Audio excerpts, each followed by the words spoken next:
Come on, everybody.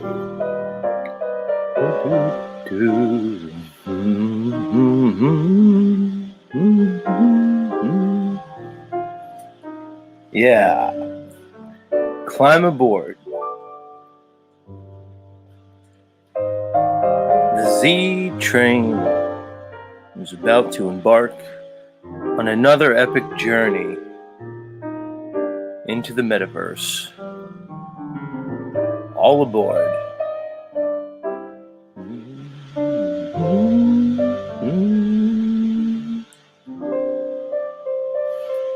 That's right, people.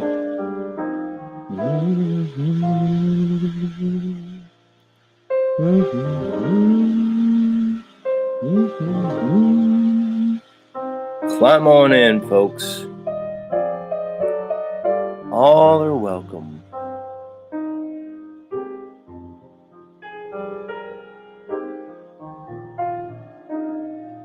All are welcome. All these sentient beings that encompass this reality, this so-called one verse, this universe. Come on in. Sons of Adam, sons of men, all our serpentine friends, we welcome you. We don't discriminate. That's right. The Pleiades, even those mantids. I hear they're pretty nasty, those mantids. Ugh. It's alright. I'm not sure what those grays are. It might be some type of biological drone-like beings. Who knows? Some people say they're us in the future. They say evolved. It kind of seems like a devolution, but either way, welcome. Welcome to all of you lovely beings listening to me across that ice wall.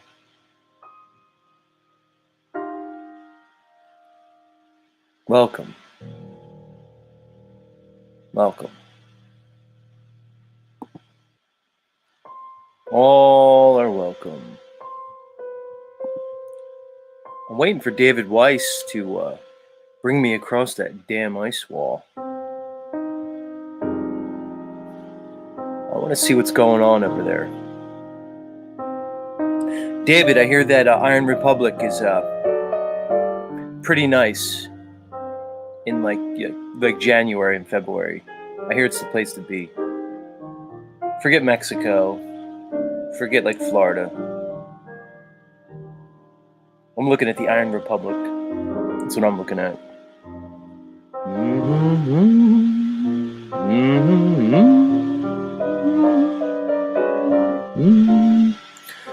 Yeah. What is this show? What is the topic? I don't have a thumbnail. I don't have a thumbnail and a topic to direct my mind into how to think. What is this show? Just a Z show. Who recommended this channel anyway? Was it Heidi? Was it that Heidi? She recommended the Z show. I just follow her channel because she's, attractive. I'm just gonna be a metaversal simp. This Heidi, Divine Spirit, told me to come to Z show. What the hell's she thinking?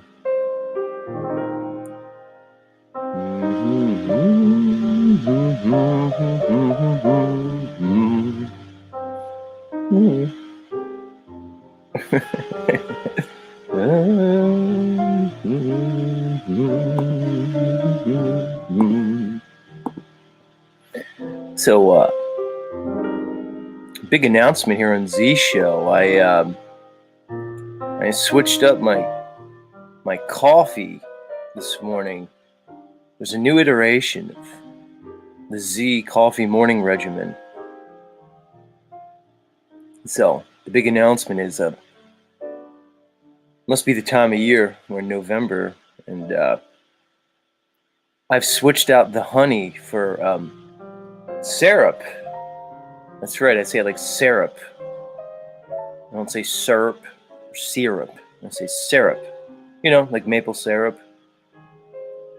And I have to say, it was quite delicious. So now it's not just, well, it was the, the butter and the honey was my go-to. But now it's butter and the syrup, like you would put on your pancakes. Although, unfortunately, I didn't have pure Vermont maple syrup, which is my favorite.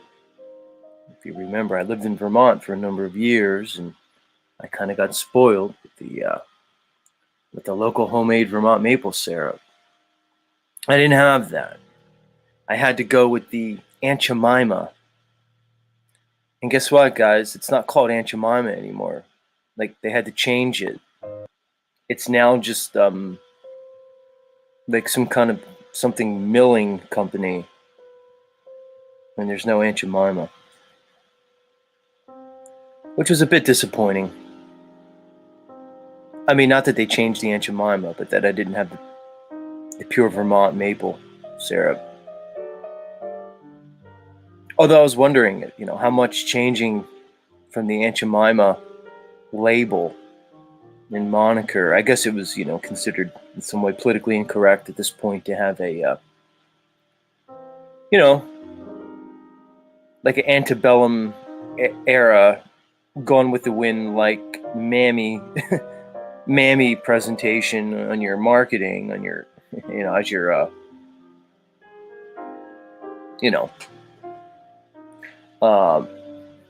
so I get it, but it had to hurt their bottom line, because everybody knows Aunt Jemima. Nobody knows whatever this milling brand is. I don't know. Like, if I were the company, I would have just kept the Aunt Jemima. I would have just said, look, we're going with it. It's kind of like that Uncle Ben's rice. I think Uncle Ben got the X too. I would have, if I was the CEO, I would have said, look, we're just going Aunt Jemima. We're just doing it. It's okay. Well, no, we're not giving into pressure, but that's why I'm not the CEO. Just saying. Yeah, Joe Moore, you just took what I was going to say. High fructose corn syrup, no good. That's the disappointing part.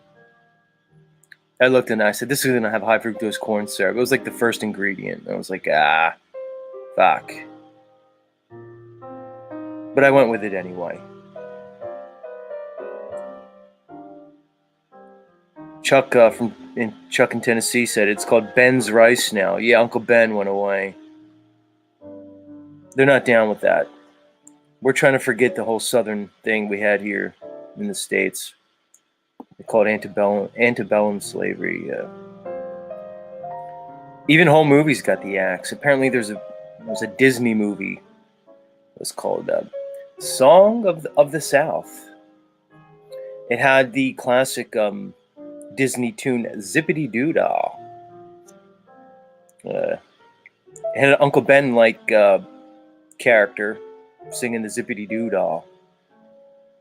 You know, the affable black man, black slave, but he was jovial, happy, spiritual, religious, I should say. And it was the black man, it was the presentation we all could, get along with. Like, he kind of accepted his, servitude. He did it with a smile on his face. Can't imagine why they'd want to get rid of that. But they got rid of the Song of the South. But we'll always have Zippity Doo Dah. Zippity Doo Dah, Zippity A. My oh my, what a wonderful day.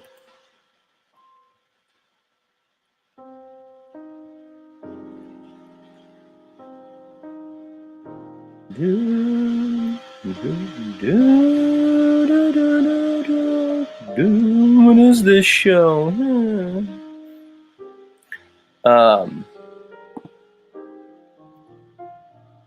But yeah, so I need to get the pure Vermont maple syrup. I need to go back to the store and grab the pure stuff, the raw, uncut. I don't need the stepped on Aunt Jemima version. I've always been like that. I like the raw, uncut version of any vice that I'm into. If I'm going to do a vice, I'm going to really vice it out. You can probably consider sugar a vice at this point. If I'm going in, I'm going in. You get it? That's just the way I am. I don't go halfway. It's kind of what makes me me. It's kind of one of my fatal flaws, too.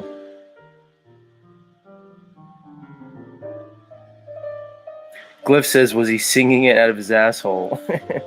Was he whistling? Good one. Heidi says, same Z, I go all in. Yeah, I can imagine, Heidi. You and I probably share that same quality. It's called impulse control issue. Who knows? I'm working on it.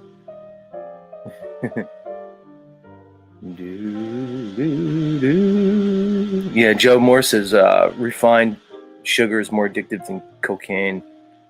It's crazy. It's fucking sugar. Well, if we're on the topic of nutrition, just for any of my newer listeners, I'm going to give you Z's philosophy on diet and nutrition. Here it is. And I don't believe in evolution as such. So I'm not going to give you an evolutionary thing. I'm going to give you a biological explanation, maybe an adaptive explanation. What I would say is eat a diet. Try to imagine the diet of man before agriculture, right? Try to imagine the diet of a what I consider a more natural state of man, the nomadic man and woman, the hunter-gatherer, so to speak. Picture forest, picture jungle, right? What would your diet look like in that case? There's no farming there. There's no agriculture. It's not agrarian as such. Not even animal husbandry. Not even domesticated animals like sheep and cow and stuff. What would you eat? Well, first of all, you would eat meat, but it would be sparingly. likely you would be eating meat as a scavenger. If there was a hunt, the hunt would be very special. It would be certain times of year uh, to take down, to hunt, kill, butcher, and process that type of, certain animals. It would be labor intensive, it would be hazardous, it would be a very special thing. My point is that you wouldn't just be fucking slaughtering cows by the thousands. You wouldn't just be chopping chickens' heads off every other day. No. You'd have meat, but it'd be sparingly. And again, it'd be likely mainly from scavenging. Through this process, you would be consuming different parts of the animal, more bone marrow, potentially some of the organs, ligaments, tendons, things like that. And so you would be getting probably greater nutritional value from the meat that you're consuming, other than just its protein, fats, right? There's other things, other components to the animal. You would be consuming a lot of root-based vegetation, right? So you came across a patch of clover, something growing, microgreens, baby greens, things like that. As you foraged, your sugar consumption would be much lower than you see in the standard American diet, right? You wouldn't have, again, processed refined sugar or any of these artificial sweeteners. Of course not. Be limited to certain times of year and the seasons, berries, things like that. The sugar would be much lower.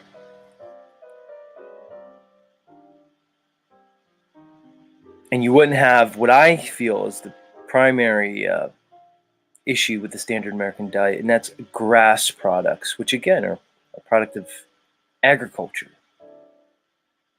You're talking about things like wheat, rye, rice, corn, and sugar.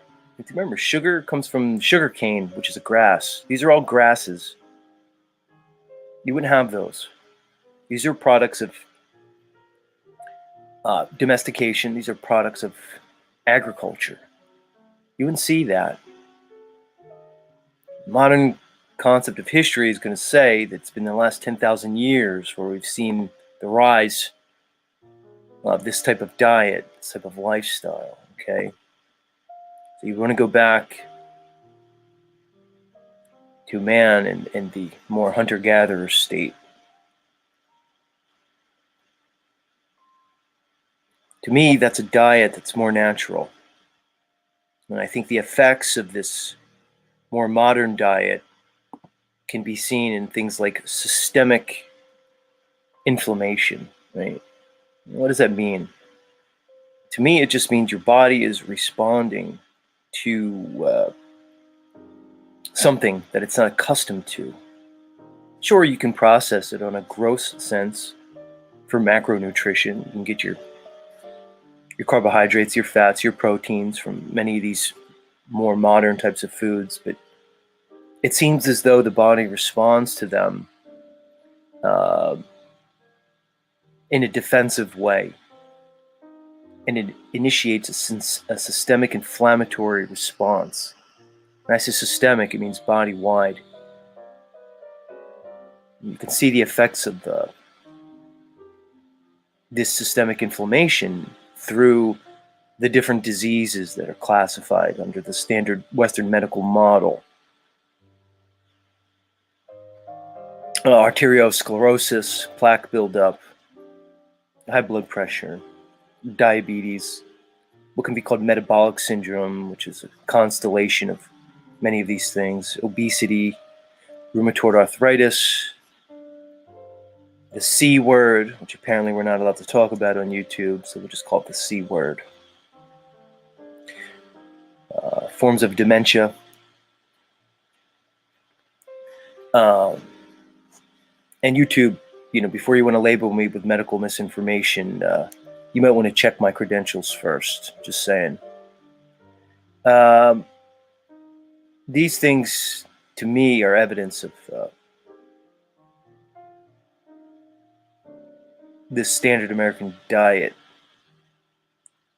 which mainly, the primary offenders would be the carbohydrates, the processed sugar, the artificial preservatives, things like this, excessive salt. So to me, the litany of these diseases that we see, to me, are not diseases as such, but they're symptoms of an underlying disease. This underlying disease stemming from your body's response to foods that it is not accustomed to, it's not adapted to, it's not acclimatized to.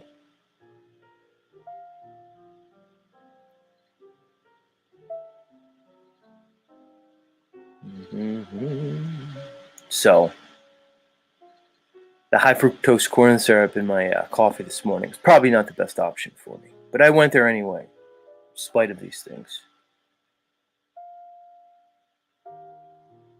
Jesse, what are you asking me from the missing link? He says, does the inflammation form from clogged lymph nodes? What I would say is that I'm not sure exactly what you're asking there.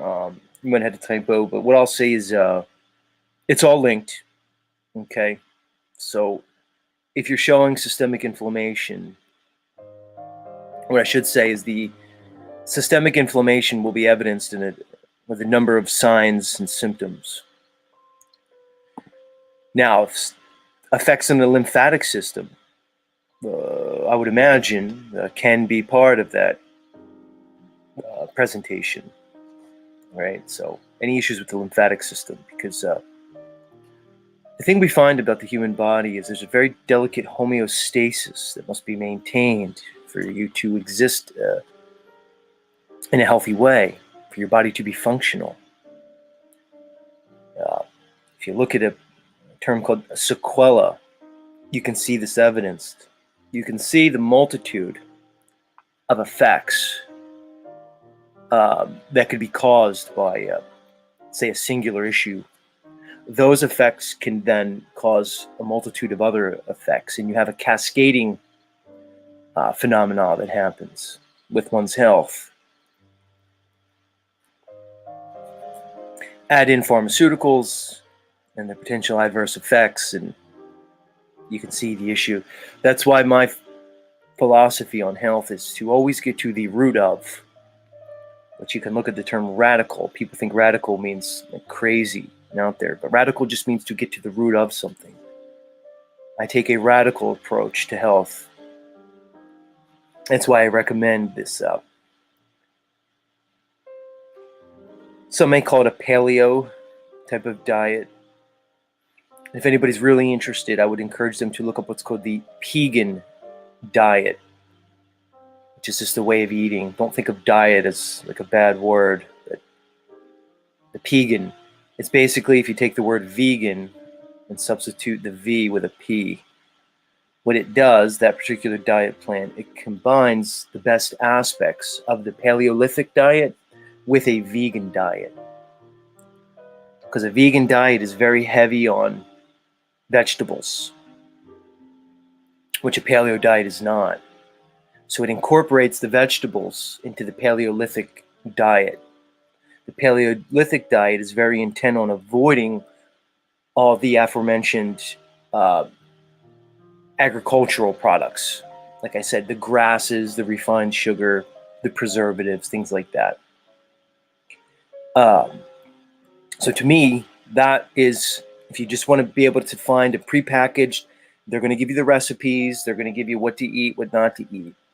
I could sum it up as the Pegan diet. That would be my recommendation for anybody looking to explore these things. Now, somebody would say, well, Z, I'm 50 years old. I've been eating the standard American diet. I've been eating pizza twice a week, hamburgers, cheesesteaks, all kinds of shit. What do I do? What do I do? Well, I would recommend a process of cleansing, which involves fasting and the consumption of certain healing herbs combined with a high chlorophyll, one would say green juice, potentially with a regimen of some type of fiber to help with the excretion, um, like a psyllium husk fiber. It could also include bentonite. You'd have to look into this. So, a regimen of cleansing. There's a lot of cleanses, you know. Fasting's the main component. Your body can heal itself. Very likely, if you were to switch your diet, you would very likely benefit highly from the fasting, because you would likely have a high degree of plaque built up in both your small and large intestines. This plaque buildup and interferes with your the absorption rate. So what happens is when people try to switch to a healthy diet, they'll find that they'll have difficulty absorbing. Look at the runs. They would even get constipated. They'll have problems. But your body could heal. Fasting shows a lot of healing. A lot of evidence with fasting. You could even look at the story of the Christ, the New Testament, and some of the more hidden scrolls that they found. You can look at the Christ. He may have been associated with a Jewish monastic group called the Essenes. There's a lot of evidence there. John the Baptist certainly was. I mean, when you look at the presentation of the Christ, or this Yeshua, you find a very strong association with John the Baptist. And when you look into the practices of the Essenes, you'll find that they were healers. Well, Christ was a healer, we know that. Christ cast out demons, right? Could these demons be an analogy for, let's say, internal parasites? Was some of the healing performed in this time based on certain medical practices of the time that were occulted and occluded throughout history as they presented us with this modern medical systems, Western pharmaceutical poison? But anyway, you can look at the practices of the ancients. You find that fasting is integral in these medical practices. They say the Christ fasted for 40 days in the desert, give or take. It's quite possible that the fasting in the desert was a initiation ritual into the either this Essene monastic brotherhood or into some type of, let's say, some sort of ascension, consciousness. The Buddha was said to fast under the Bodhi tree. My point is, we find fasting as common in these ancient practices. They were presented to us in a spiritual sense.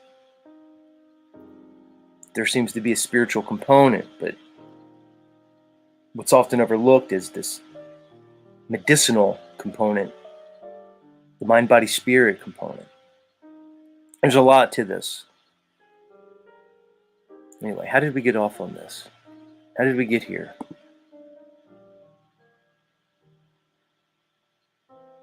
How did we get here?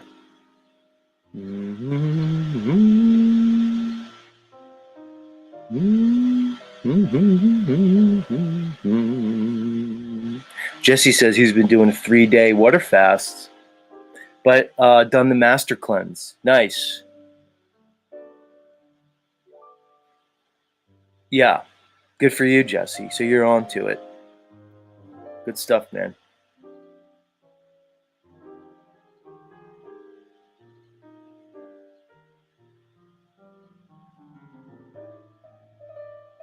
Jesse says we don't hear too much about lymph nodes and the importance of being serviced.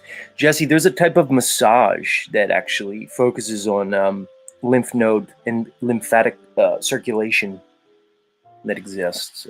It's called a lymphatic massage. If you have anybody who has issues with their lymph nodes, you might want to look that up. Mateo says go all natural keto. Yeah, I know Mateo's on to the issues with the carbs. You know. Anyway.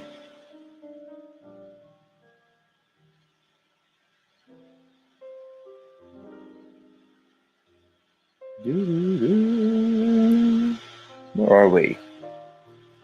Is anybody else a little off with this the ending of daylight saving time? Not in a bad way. It's weird. Like I said, I'm not going to go in to a whole rant on daylight saving time. I'll save that for somebody else.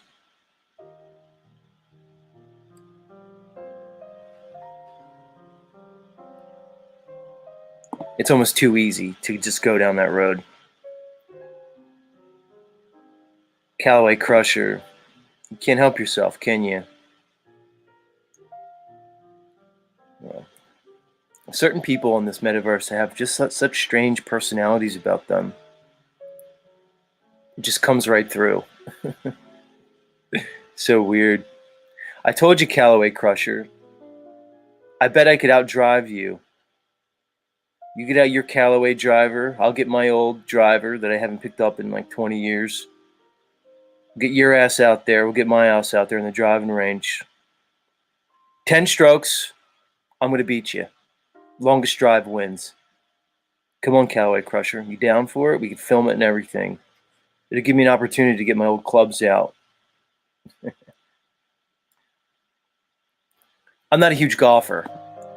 But I know golf. When I was young, my grandpa made it his business to teach me. My grandpa was in business. He was a businessman. He owned his own business. No. The good old days. It's probably still the same now. You'd work out a lot of those business deals on the golf course. So my grandpa was very intent when I was young. Took lessons, like from a professional and stuff, like these group lessons where I learned all the rules. But I'm not in love with golf. If I'm going to spend my time doing something athletic, it's not going to be golf. I'd rather just go shoot baskets, do 1-on-1, 2-on-2, or just play a nice game of horse or pig, if you know what that is, or just shoot around. I'd rather go for a hike. I'd rather go kayaking. Somebody once said that golf is just an interruption of a good walk. It just fucks up a good walk. It takes up a lot of space, a lot of land dedicated to these golf courses that could be beautiful natural areas. I don't know. I'm not going to shit on golf completely, but Callaway Crusher says I drive over 300. All right, that's pretty good.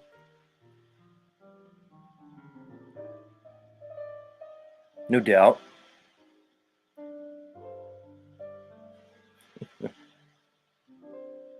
Jesse says, I smoked a joint for the first time in 2 weeks. I haven't been able to. Interesting.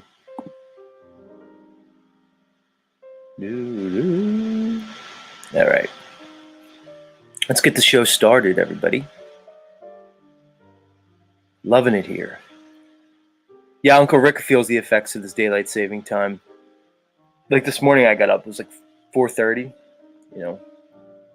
I did my thing, but I've just been shot. Like I've been waking up with like energy, but that also could be because I'm focusing on sleep habits, like better sleep habits, sleep hygiene, I guess you can call it. So I'm trying to do certain things to get my ass in bed and sleep. I think it's important. Of course, it's important. All right, let me get things going here in the background. I have some good stuff I want to bring you guys this morning. I prepped a good presentation I want to bring you guys, so we'll see how the morning goes. Sometimes I sit on these presentations. If something pops up, I'll pivot. But I'm looking forward to this one. Especially for all you people like Callaway Crusher who come here and say, Z, give me the flat earth info. Give me the flat earth info. Although I'm not sure how, I'm not sure how closely you all pay attention. Those like Mr. Callaway Crusher when it comes to me presenting that information. People seem to tune out. People want to preserve their paradigm. People don't want their boat rocked. It's too much for some people, and I get it. Sometimes it is too much. It's often too much. Some people can take it, some people can't. Some people can take it in doses. The reality is you can't wake anybody up. And even more so, it's probably not the thing to do. I've often made the analogy that it's like waking up like a sleepwalker, right? If you've ever known anybody who's a sleepwalker, what you don't want to do is abruptly and violently wake them. It could be quite traumatic. It's the same thing. Unfortunately, the mass of men and women are in a complete hypnotic state. Completely indoctrinated and controlled. It's a hypnosis, really.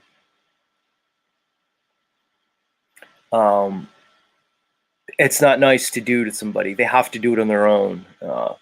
It could be considered an act of violence otherwise. You show up, you're the guy at the Thanksgiving table, and you're just trying to drop a bunch of red pills on everybody. It's not the thing to do. It's not appropriate. It's not even effective. And it likely is more about you at that point than them. Potentially it's an ego thing. You want to prove something to yourself. You want to show that, you're not the idiot. You're trying to present information that they're just not, they're not going to absorb. Maybe plant the seed and move on. Who are we to control every little thing? It's not healthy for anybody. It's just my take on it, just where I am now. You might think otherwise, which is fine. Fair enough on that.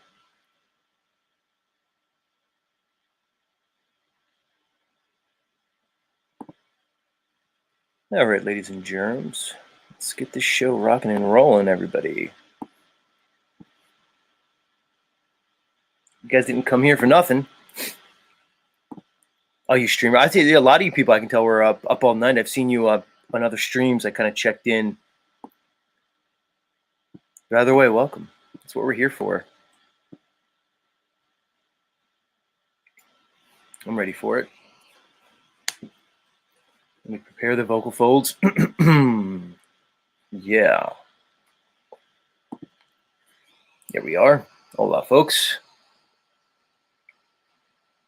A lot of chatting going on. Let's get this damn thing going. All right, everybody. Official opening commencing. And now.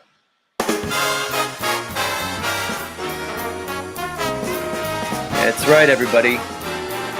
Just let it wash over you. Get on your way back.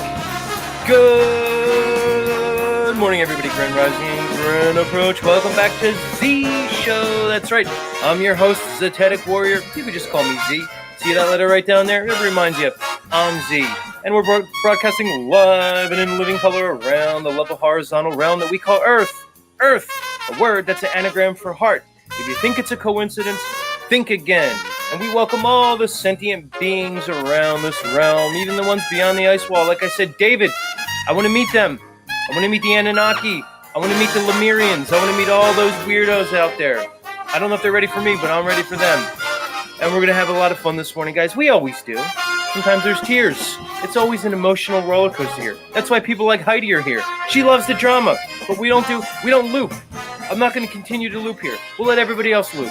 We're just going to move forward. That's the way it's going to be. I don't need to loop. I don't want to loop. And I don't think you want to loop either. Either way, let's say hi to the lovely chatters. Guten Morgen, Grand Rising. Bam. Hit that mark, everybody. Who's here? Who came in first? Nuba coming in from the land of Aussie. Much love, Nuba. Good to see you.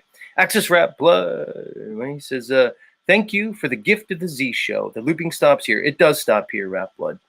Appreciate that. Mr. Rap Blood in house. Mad Mac. Mad Mac, we didn't see you yesterday.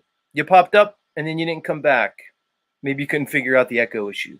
Come talk to us, Mad Mac. We're waiting for you. Stationary Pizza in the house. Good name. Much love.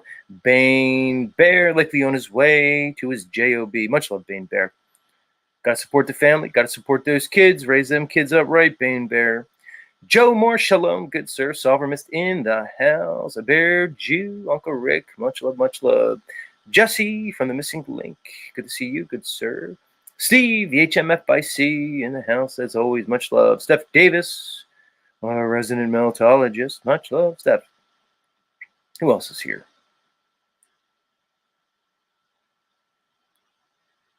Who else? Cliff, buongiorno, good sir. Coming to us from the land of Italia. The land of my ancestors. That's right. What are you saying to me, Nuba? He says, Aesthetic Warrior, I saw a clip today of a guy offering $5 for a push up a stranger on the street. No one managed more than 10. Oh, for push-ups, right. Exactly. See, Mateo, I saw you here too. Nuba's still calling you out in your push-ups. You might have missed it, Nuba. Mateo came on, who has claimed for all my audience that he can do 500 push-ups in 27 minutes. I called bullshit. Mateo came on my show a couple days ago and is claiming that he indeed has injured his shoulder and will not be able to do the push-up challenge. That's the update. Likely excuse, Mateo. We're all calling bullshit. Mateo, you still got that South Carolina skag? Oh, no, North Carolina skag that you're putting up in your house? Did you get rid of that broad yet? Do it sooner than later, Mateo. It's going to turn bad. We know, Mateo, that you and the cops don't mix. You're playing with fire with this broad because she's likely going to bring about some kind of domestic on you. And you're going to be faced with the cops, and you've shown consistently an inability to control your fucked up Philly-like behavior. Belligerent, rude, arrogant. I know, because I'm the same way, Mateo. I know you because I know me. You're a Philly fuck. I'm a bigger Philly fuck. But regardless, get this broad out of your life, Mateo. It's going to be no good. You're going to end up with these cops. How many times are you going to have these cops draw on you, Mateo, before it goes bad? Dumb fuck. You can come talk to me if you want, but you know better. You know I'm talking sense to you. And if this broad's listening right now, broad, get the fuck out of there. Go do something else with your life. There's guys with way bigger fucking wallets than Mateo you could sponge off of, sweetheart. Much love, though. Who else is here? Chuck in Tennessee coming at us. Much love. Heidi Divine Spirit 313. I like the Native American avatar, Heidi. It's working for you. Who else? And so many. Malcolm Sheen, much love in the house. Cult member, numbers. Who else? Yeah, Mad Mac. Come talk to us, Mad Mac. Work out that echo issue. RT in the house, coming at us. You guys talking about the maple syrup? Yeah, I know the Aunt Jemima has the high fructose corn syrup. That's what sent me on that whole fucking thing. It's no good for you. I know it's poison. And so many others. Much love, everybody. Yeah, Mateo. You tell me. Much love. D'Angelo in the house. We already talked to you, Callaway Crusher. Fucking weird vibe guy. Yeah, give me the flat earth info. How's this, Callaway Crusher? Why don't you just, try to clear your mind of everything you've been taught and try to experience your world through fresh eyes. Try to experience your world. What's the world that you experience? Start there. Because you're not going to listen to all the info. I'm going to give you info today. You're not going to listen to it. Your cog disc is going to kick in. You're going to, you're going to do the fingers in the ears, the nanny boo-boo. I can't hear you. Because I'm going to shatter the globe again this morning like I do pretty much every morning. But it doesn't matter. It's not about the info. It's about your cog dis and your confirmation bias. But much love. But I gotta focus on too many things. I'm thinking about Mateo now and how he's fucking around and he's being an idiot. There's too much. Are you talking to me, Mateo? Let me scroll down. Fucking idiot. Was he just says nope? That's all you say, Mateo, was nope? Nope what? Nope. You don't have the North Carolina, like, hooker skag still shacked up with you in your house? Is that the nope? Or you do still have her? I'm just wondering. Heidi says, Mateo, he's crazy. No, Mateo. See, luckily, Mateo is smart enough not to listen to you, Heidi.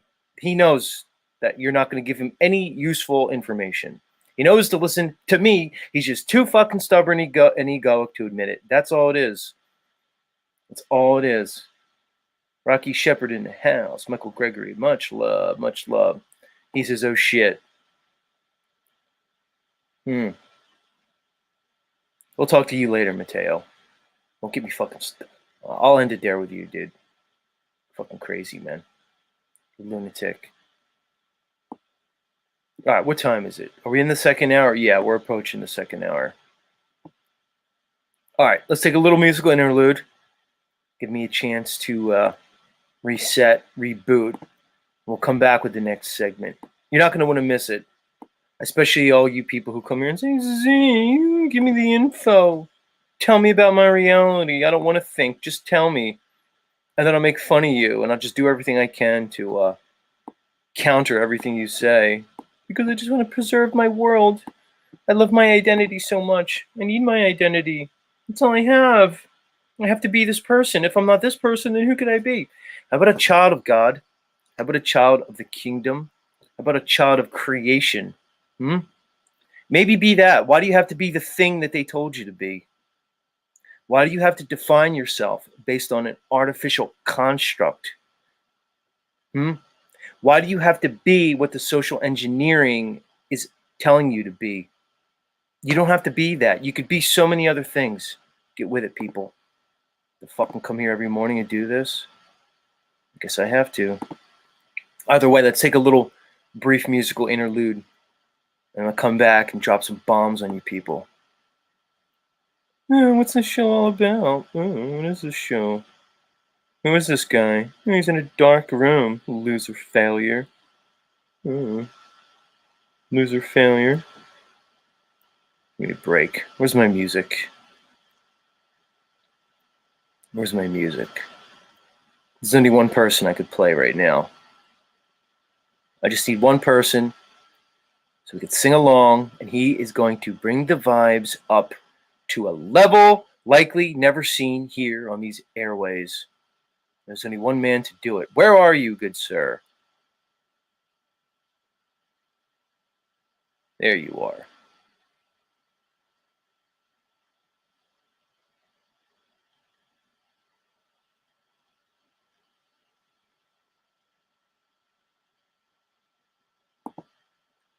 Don't go anywhere, everybody. We'll be back in a few moments with more Z Show. In the meantime, Mr. Sanders, please, good sir, take it away.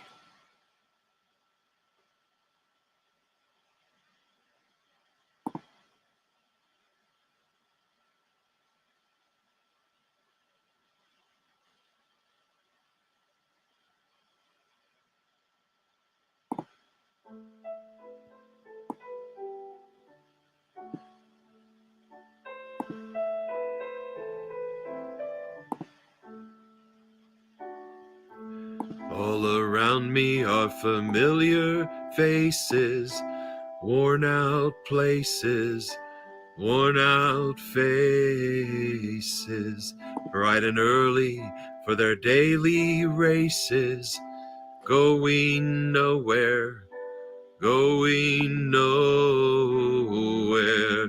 Their tears are filling up their glasses, no expression, no expression. Hide my head, I wanna drown my sorrow. no tomorrow, no tomorrow. And I find it kind of funny, I find it kind of sad. The dreams in which I'm dying are the best I've ever had. Find it hard to tell you, I find it hard to take. When people run in circles, it's a very, very mad world.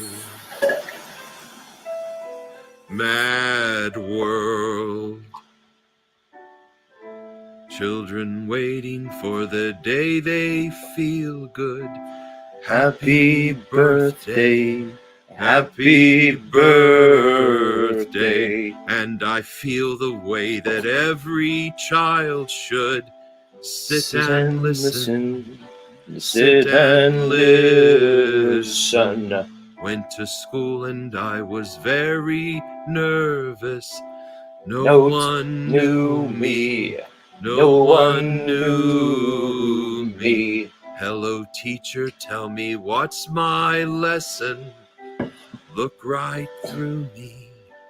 Look right through me. And I find it Kind of funny, I find it kind of sad. The Dreams in which I'm dying are the best I've ever had. I find it Hard to tell you, I find it hard to take. When people run in circles, it's a very, very mad world. Mad world. Enlarging your world. Mad world. Apocalypse Cabaret. You said it, Mr. Nathan. It is a mad, mad world. Mad world. Crazy, bro. It is a great song. Graphics. Graphics. Are you gonna pay? Graphics is here. This next segment is for you, Graphics. I want you to pay attention closely to the Z Show. There's certain parts of Z Show where one must pay attention. There's other parts that are just nonsense. Get it? It's all like a thing that we do here. It's a mad world, right? There's certain components that go into the Z Show. There's zaniness, there's kookiness, there's all kinds of stuff. But there's parts where you should pay attention. This is one of those times, Graphics. I trust that you'll be with me with this next segment. Mad world. That's right, Heidi. Come on. Heidi's the what are you, Heidi? Like if this was a class, Heidi's like the teacher's pet of the class. You know, she's the one clapping the the chalkboard erasers like at the end of the day or over lunch, you know. She's the one that goes and gets the milk cartons for everybody when it's snack time. That's Heidi. She's that one. But sometimes she gets, you know, like rebellious. She gets in her feelers. Like she's not getting enough attention. And then she has to pipe up. And she has to seek attention in a negative way. Yeah. That's what it is. There's got to be another word other than teacher's pet. Like you're the class somebody. Whatever that kid is, that's you, Heidi.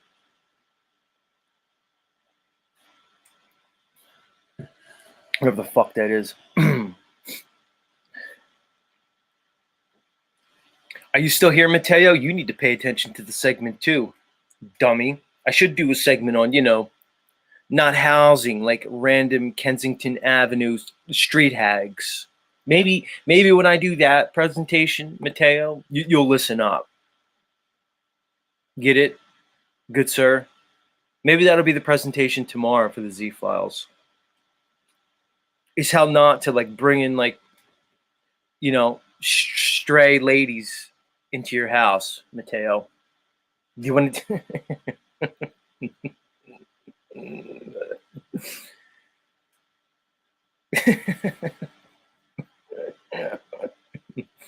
All right, what the fuck? Let's get into this. I'm sitting here messing around with Mateo. A random, like, fucking gym rat, Philly fucking. Mateo, you're fucking nuts, dude. I almost want to drop the link and get Mateo up here, but I'm going to do my segment. Because I know the Globies are listening right now, so I have to do the segment. Let me fucking get into this. What is this? I got Nathan playing in the background. Mr. Nathan Sanders. He's the uncle we all needed. I needed an uncle like Nathan. For a lot of reasons. One, he probably like has good weed. You know, he's the uncle that's like, it's like, yeah, come here, man. You want to smoke this with me? And you're like, yeah, Unc. You fucking got it, bro. Two, you know Nathan by nature is a good gift giver. I'd imagine on birthdays and Christmas, you'd want Nathan there as the lovable uncle, because yeah, I'm sure he's a good gift giver. I just know he is. Like, I know that without knowing that. So much love, Mr. Nathan Sanders. You're in all of our hearts and minds, good sir. We salute you, Nathan. Forever and always. You're a fucking champion. Complete champ. All right, let me pull this shit up in the background. We're going to get started. Let me get this up. All right, Globies, it's time for you to pay attention. Let me take a sip of water here. Start yapping away.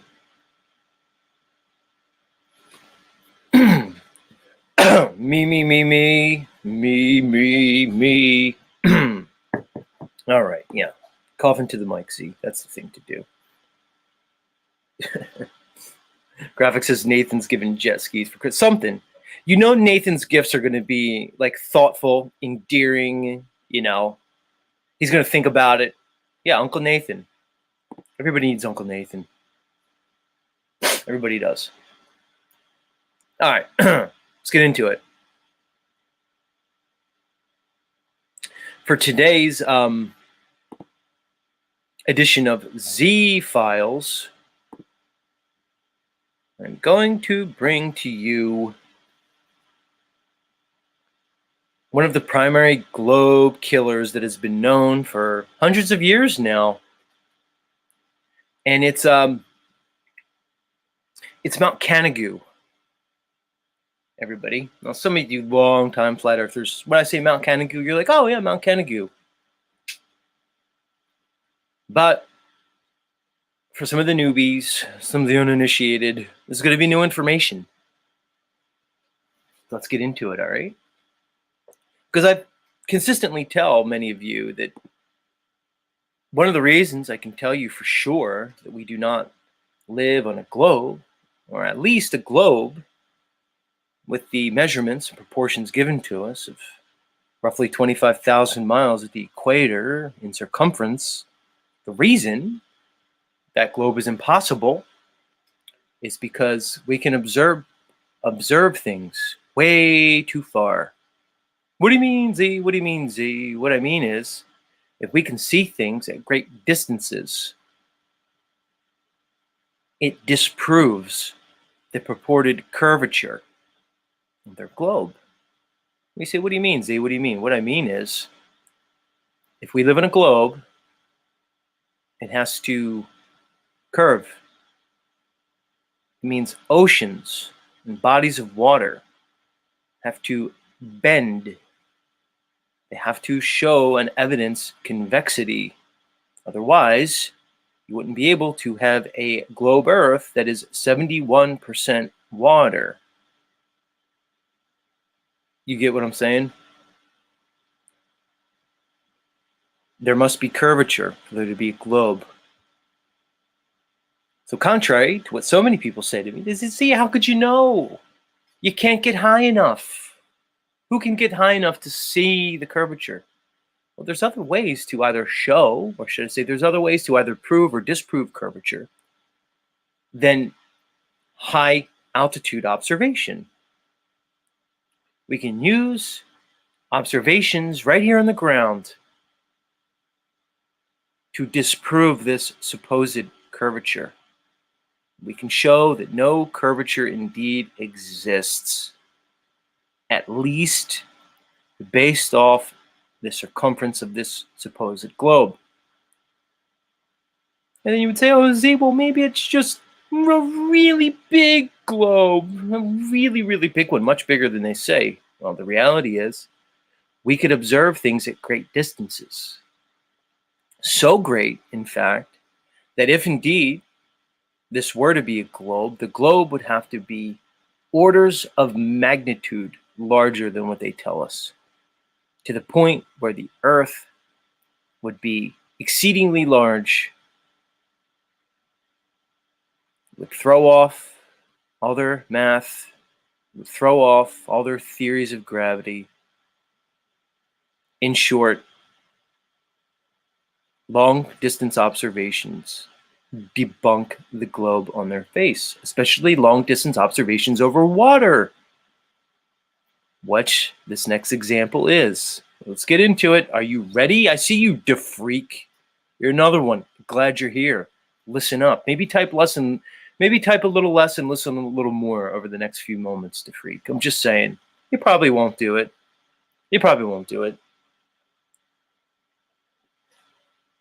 Let's get into it. What you see here in this image is Mount Canigou. Mount Canigou is a mountain in France. There it is in all its glory. Mount Canigou, at its peak, is 9,134 feet in elevation. I'm going to repeat it again, 9,134 feet in elevation, okay? That's how high the peak is, above sea level. We all got that. Twice a year, once in February and then in October, so twice a year, from Marseille, France, which is another location in France, across the water, Mount Canigou can be viewed at sunset. I'm going to show you this.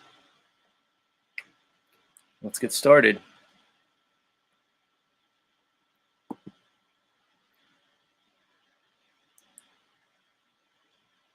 All right. This is just going into a little bit about Mount Canigou. You can look it up. It's not a secret. I'm not making up this mountain. It exists. It's what I continually tell everybody. What we're about to witness here is a phenomena, a natural phenomena. This is not a theory. It's a theory of gravity, the theory of evolution. We're not talking about theories. I am showing you a natural phenomena. The existence of this phenomena disproves all the theories regarding the cosmology that they're giving you. But for whatever reason, we exist in a world where people would rather believe in theories as they ignore observable phenomena. It's a strange state that we find ourselves in. I mean, it's endlessly fascinating to me. It's one of the reasons why I love showing people this phenomena. Because as you keep telling me to prove my so-called flat Earth, I will just keep with my same refrain to you. I am under no obligation to prove a flat Earth. The claim is the globe. The claim is that we are rotating and orbiting the sun. I am simply showing you that there is no evidence to prove that claim, and to the contrary, all demonstrable applied physical science and all evidence points to a level horizontal world, a world in which oceans do not curve and do not bend, a world in which large bodies of water, when at rest, lie level and horizontal. Plain and simple. No model is needed. I don't need to give you another bullshit theory about this reality. Just because I can debunk their bullshit theory does not require me to give another theory that is faulty logic, and I refuse to do so.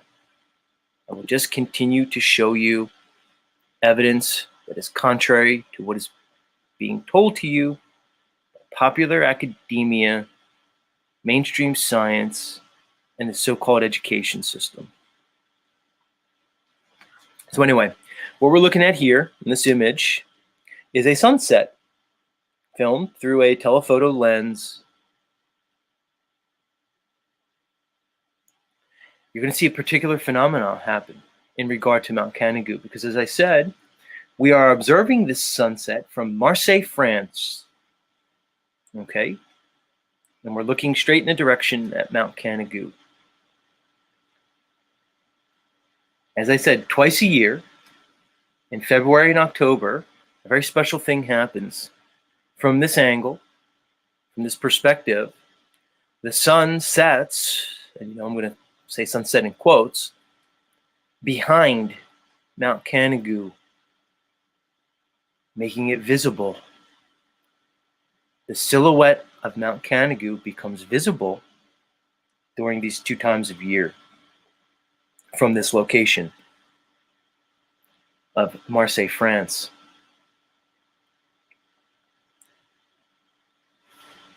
But here is the important part. The distance between Marseille, France and Mount Canigou is 163 miles.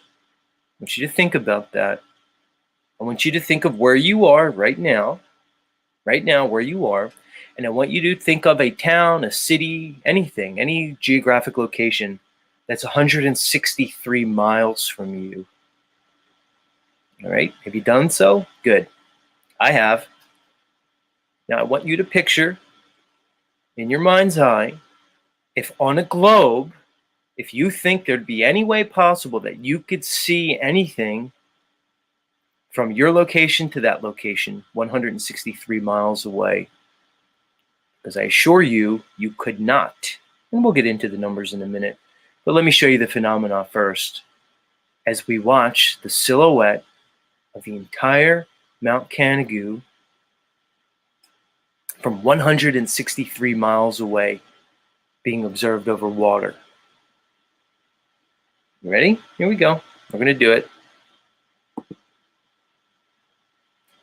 The sun goes down.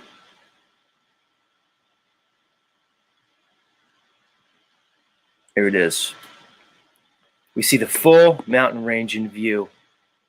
Now, let's go a bit deeper. This phenomena that I just showed you has been observable from at least since 1808 it was first recorded, which means you don't need a telephoto lens to see the silhouette of the mountain. It just enhances the image because you're increasing the angular resolution. No, this phenomena can be seen with your naked eye, as evidence from this 1898 photo of this phenomenon. And as you see, as the sun is setting in the distance, we see the entire Mount Canigou, 163 miles away. The entire mountain is visible. Let's continue. Let's watch it again. It's gorgeous. The entire mountain range from top to bottom, completely visible.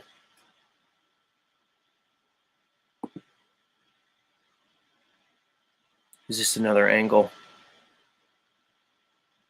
See it? See another one? This is non-telephoto. This is non-zoom. This is what you would see with your naked eye. There might be some zoom here. but certainly not super zoom telephoto.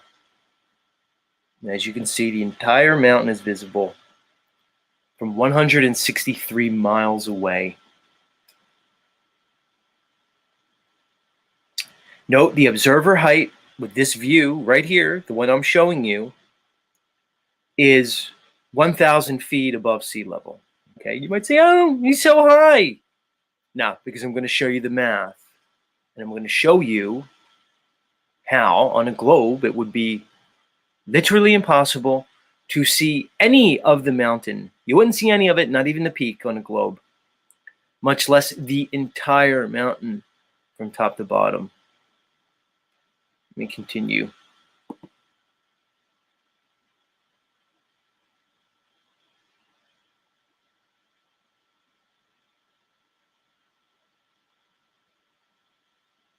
All right. Here you see what's called the Earth Curve Calculator. You could find this. It's right online. It's not hard to find, not even a little bit. I wish I can get rid of my stuff at the bottom.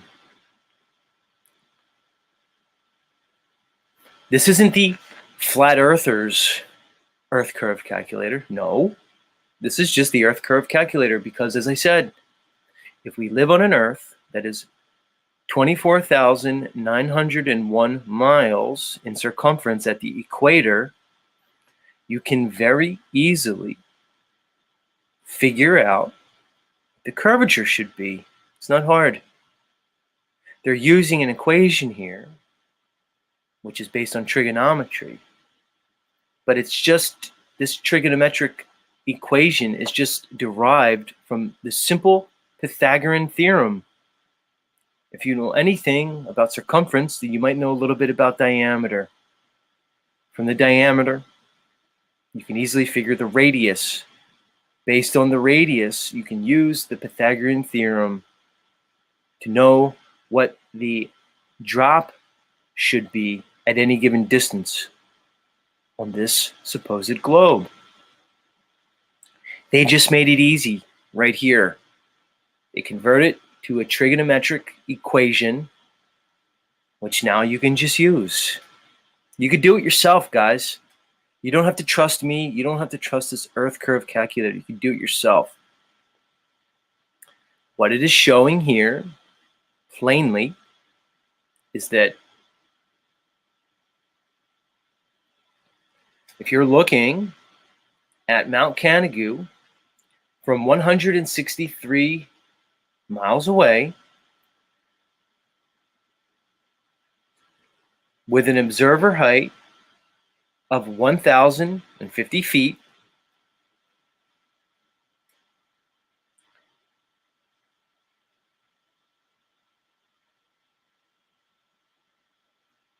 based on that, you should see that 10,205 feet should have been hidden by Earth curvature. You can see that on the bottom, right here, where my arrow is, which unfortunately is being blocked by this time bar, which for whatever reason will not go away.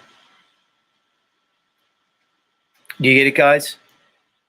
It means regardless of the target, if you're looking at anything on this supposed globe from 163 miles away with an observer height of 1,500 feet, that target should be hidden by 10,205 feet. I already told you that the elevation of Mount Canigou is 9,134 feet, which means that the very top, the peak of Mount Canigou at this distance and at this observer's height should be hidden by 1,071 feet of earth or water or whatever. What's your point, Z? What's your point, Z? My point is, if you're looking at Mount Canigou from Marseille, France, at this observer height, the entire mountain should be obscured by the geographic horizon. There should be no mountain visible. It would be impossible to view Mount Canigou from Marseille, France on a globe. Plain and simple. Let's continue.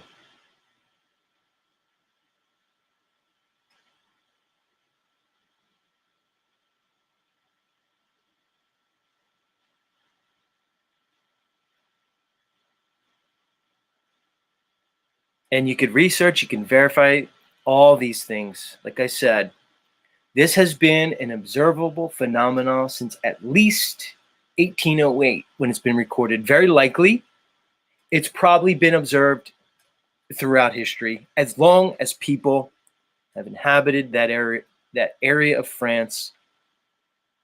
They have been able to view this phenomenon. With the advent of telephoto lenses, with telescopes, with super zoom cameras, we just can increase the angular resolution and get a better view. That's all. Let's watch it again in all its glory. The entire mountain, from top to bottom, is visible. When if we lived on the globe that they said we live on, you would not be able to see any of this mountain. Zero. Now, you might say to me, why only this 2 times a year? How come when the sun's behind it? It's because you're seeing the silhouette of the mountain. The reality is, it goes back to what I've said numerous times. When people say, Z, why can't you see forever on your dumb flat earth? And I keep saying, because there's something called an atmosphere, sphere in quotes. There's atmosphere. Atmosphere implies certain things. There's particulate matter in atmosphere. There's air particles that compose the supposed or the so-called atmosphere. There's moisture. It creates particular effects, miraging. You can't see forever because you're looking through atmosphere. At a certain level, a certain distance, the atmosphere becomes thick enough where it is opaque. You cannot see forever because you cannot see forever through the atmosphere. But as you see, when the sun drops to this level, the sun is powerful enough that it creates this silhouette, making the mountain observable. Let's continue.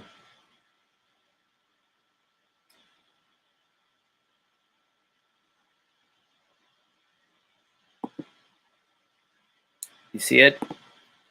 Notice the mountain is not observable now because, again, the atmosphere, when you go into the horizon, not over the horizon, when you go into the horizon zone, it becomes opaque.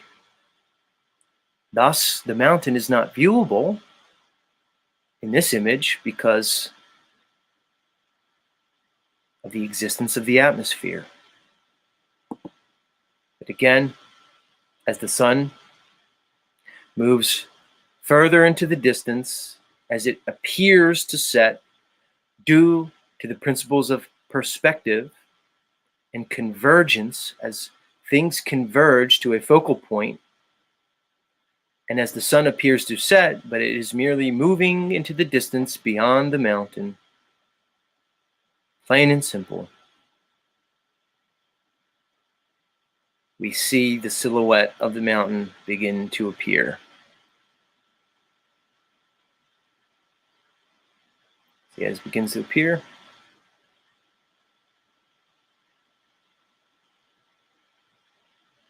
so as we're watching the sun move into the distance from the stationary, fixed earth that you live on,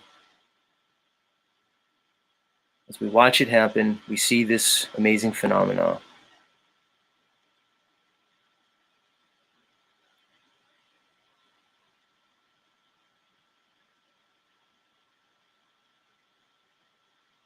breathtaking, really breathtaking. The world in which you live is a world of wonder. It's a world of mystery. They've stolen the wonder and the mystery from you, from your children. They tell you that they know what this world is, and the reality is they do not. They stole it from you. They defined a world for you that is a falsehood. Now, you want to ask me why they did it? You want to ask me how they did it? That's a completely different conversation. But either way,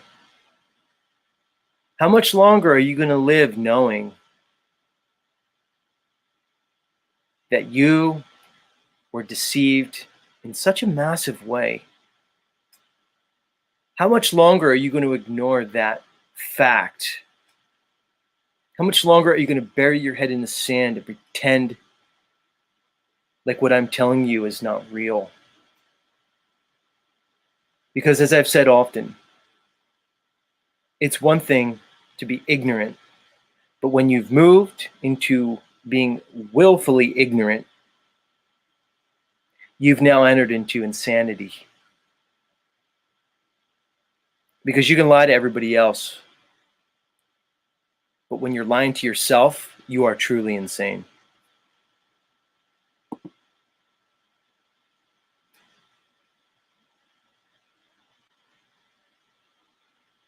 Anyway, everybody, that'll do it for today's episode of Z Files. I hope at least some of you found that interesting, enlightening. Some of you may have been aware of that information, might have been a brush up. And of course, as my globies roll in, as You Tell Me does the same thing every morning, he says, what does this do for anybody? I've kind of like talked incessantly to You Tell Me and others like him. Does anybody in the chat want to answer You Tell Me's obviously disingenuous and let's say paradigm preserving question when they say, what does this do for anybody? I'm going to let, hey, Run Boston Bear, it's good to see you. And I love your picture, by the way, which is the sun setting over water.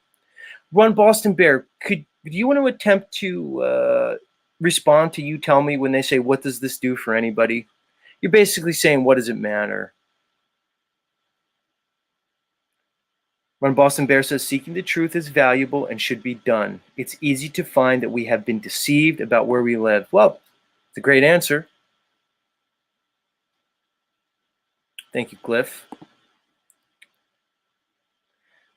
I'm going to tell you what I tell you every day, You Tell Me. I'm just going to do it again. Maybe you'll listen this time. Maybe you'll get your fingers out of your ears. I like what Patrick369 just said, freedom from the mind cage. It was because this, You Tell Me. How about this? Because if I can show you that they lied about the cosmology, it means I can show you that they're lying about evolution. You get it? They're one and the same. The Big Bang and evolution of life over billions of years are one and the same. Once I could debunk their claims of the globe and the very cosmology that they give you, I am simultaneously and by nature debunking the whole theory of evolution. Me and others like me are showing you that you live in a creation. A creation implies a creator. We're taking away the lies of secularism, the lies of scientism, and we're showing you you live in a creation. How dare you come here every single morning and keep with the refrain, what does it matter and what does this do for anybody? How dare you show that level of ignorance and incompetence each and every morning as you come here and say, what does it matter? I'm tired of it. And I appreciate my audience answering you because I'm tired of it.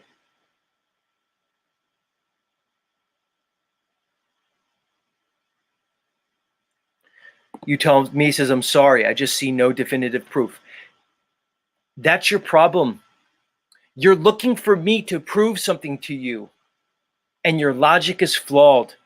Because the reality is there is no definitive proof of the globe. That's where there's no proof. That's why you're not thinking. You're presupposing the model. That's it. I'm not going to get angry. I'm done. Segment's over. Hey, guys in the chat, you want to keep talking to him? Go ahead. I'm not going to let this guy piss me off. I'm not doing it. I'm not going to make you look bad on my own show. Make me look bad on my own show. I'm done with that. I'm done engaging in emotional arguments with you. I'm going to let my chat talk to you. You obviously don't want to see it, which is fine because you're like 99.9 repeating percent of this population. And I'm done getting pissed at them too. I'm not going to spend my emotional energy on it because that's what the system wants. It wants me to get angry at you, and I'm not going to do it. I'm just not. I'm going to let the chat talk to you, but you're not going to listen anyway. I know you're not going to do it. But the reality is, you tell me, as I drop the link to come up, as I open the open panel portion of the show up, you tell me all you have to do is click a button and you and I can have a conversation, but you never do it. You just come in here every morning, you evidence your cognitive dissonance and your confirmation bias. You evidence it every single morning, but you will refuse to come up and have a conversation with me and others like me because you indeed are scared, you are afraid, you are fearful, because if you drop the illusion, you then are faced with certain consequences that you are not prepared or willing to address. You tell me if you don't come up and talk to me or shut the fuck up, you're just going to get banned. You are. You're afraid. If you don't come up and talk to me or just shut the fuck up for a little bit, you're just going to get banned from my channel. I'm not going to have you spam my chat with bullshit. I do an open panel for a reason, so we can discuss these things. You're not going to come here every morning and spam my chat with bullshit. If you want to have a conversation, fine. If you want to comment on things, fine. But you're not going to do it. So the choice is yours.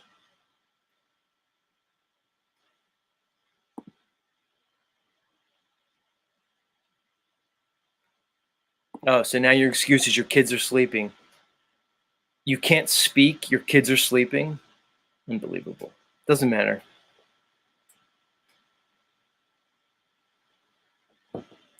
You tell me. Welcome to the stream. What's up, man? Howdy. Hey. It wasn't a personal attack, see? I'm just saying in general, this is how it is. I'm allowed to. Hold on. Have a conversation with me, will you? I never said you were attacking me personally, ever. I'm presenting evidence that's contrary to the model. You come here every morning and you keep telling me to try to prove something. Why won't you understand that I have nothing to prove? Okay. Who are you, sir? Where are you from? Are you a Southern gentleman? It's hard to hear you. No. What was that? All right, can you hear me, Val? Yeah, a little bit better. Yeah, I'm from the Midwest.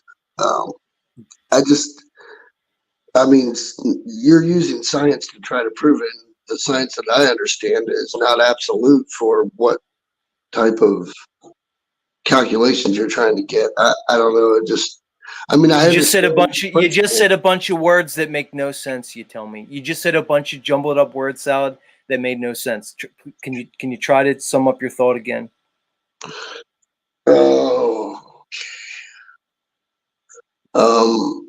The mathematics that you're using to get the calculations, these are the mathematics that they are giving you to do the calculations with. So, right. And I'm showing that based off the circumference that they give of the supposed globe, the mountain should not be visible. There's no way on a globe with a circumference at the equator of roughly 20,000 miles should you be able to see that mountain, which is a certain height from a certain distance. The mountain should be impossible. I don't understand what your question is about that. I was What's your just wondering, question? is the elevation high enough that far away you should be able to see it? Weren't you listening when I I explained must how have the missed something. elevation works in? I must have missed it. I apologize. Okay. Well, when I showed you the Earth curve calculator where we put the elevation in, what's the difference? I'm showing you at that elevation from that distance, given the height of the mountain, the entire mountain should have been excluded. This is very simple math, dude. Here's my point. You tell me. This Maybe is I why. misunderstood. Hold on. No, because you didn't want to understand, because your mind did everything it could to try to reject the information. So all you're going to do is say elevation, elevation, elevation, ignoring that I gave you the elevation. This is very simple math. This is 6th grade algebra, dude, where you learn about the Pythagorean theorem and angles. Here's the thing you tell me. Nobody defends the globe. Nobody defends the globe. They just ignore it. They have Barack Obama says, we don't have time for a meeting of the Flat Earth Society. Neil deGrasse Tyson, who is the primary scientism high priest, says, I don't have time to debate a flat earther. I don't even have time for the discussion. Nobody defends the globe because it's indefensible. Because, as you said, actual science, applied physical science, debunks the globe on all fronts. Nobody defends the globe because it is scientifically and mathematically indefensible. But I don't know how interested you are in knowing that. You tell me you seem more interested in preserving your paradigm. I don't think you want to know the truth. And to borrow the line from the famous Jack Nicholson and Tom Cruise movie, I don't think you can handle the truth. I mean, to be honest, I mean, either way, right, you don't care. Just tell us you don't care. Just tell us no one's going to stand up and say, "Hey, you motherfuckers, it's flat. Let's all fucking." So hold on. You're basically saying, what does it matter?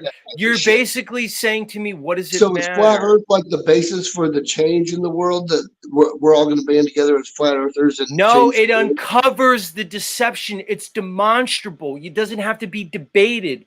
I can use applied physical science to show. Hold on. I can show people. Nobody's going to do shit about it. So this is what you're saying. It doesn't matter. So you're going to disempower everybody because you're disempowered. No, because you won't do anything about it. Maybe other people will. Maybe if people like me can show people what a mass deception they've been under for the entirety of known history, that could wake their fucking asses to do something. Just because your candy ass ain't going to do nothing, because you have your family, you have your comfort, you have your profession, you have your shekels, you have your house. Just because you're a kept pet slave, just because you're a house slave doesn't mean everybody else wants to be a house slave. You tell me you got it. So you come here and tell me every morning, what does it matter? Maybe it matters to some people. Maybe the truth still matters to some people. Do you understand? Maybe people want to know that they've been lied to. Along the lines of get your asses in gear. If you really think it matters, then let's fucking figure out how to do something. Well, let's talk about you. Why do you think it doesn't matter? Why do you think being lied to because I feel like massive level doesn't matter? That's why I feel like it doesn't matter, because I feel like nobody's going to do shit about it. You're assuming nobody, so you're just going to roll over to the tyranny? You're just going to roll over as your children are going to be put through the mill? You're going to roll over, so you don't care. So you don't care that your children are. Do your children go to public school? No, they're homeschooled. Be honest. I'm fucking telling you. All right, so your children are homeschooled. What books are you teaching them? You're teaching them about the solar system and the globe and evolution. Well, it's still right, because it's part of the curriculum. So you're teaching your children a lie. You don't care about that you're teaching them a lie? I don't know what I don't know what the truth and what the lie is. I mean, okay, because you don't care to know, because the information's out there and you don't care to know. You don't care to know. How many kids do you got? 0. All right. Here's the question you tell me is, do you want to know? Do you care to know? Because my idea is that you can't handle it. I want to see how it's going to help. Like, what the fuck are we going to do about it? Like, Like, Do you understand how flawed your thinking is by saying that? You're basically saying, what does the I'm truth defeated, matter? man. I've seen You're everybody what you're fucking saying. roll over our Deception country's is so dog shit. large. I mean, we're about Deception 2 is so steps away large. So from what does the fucked over. truth matter? The deception is so large. So what does the truth matter? So just Commies continue to taking be over, bro. controlled. Yeah, I'll tell you what it matters. Did the last 3 years matter when they brought everybody into a medical tyranny? You saying that doesn't matter either? No, It's all the some same people did thing. stand up.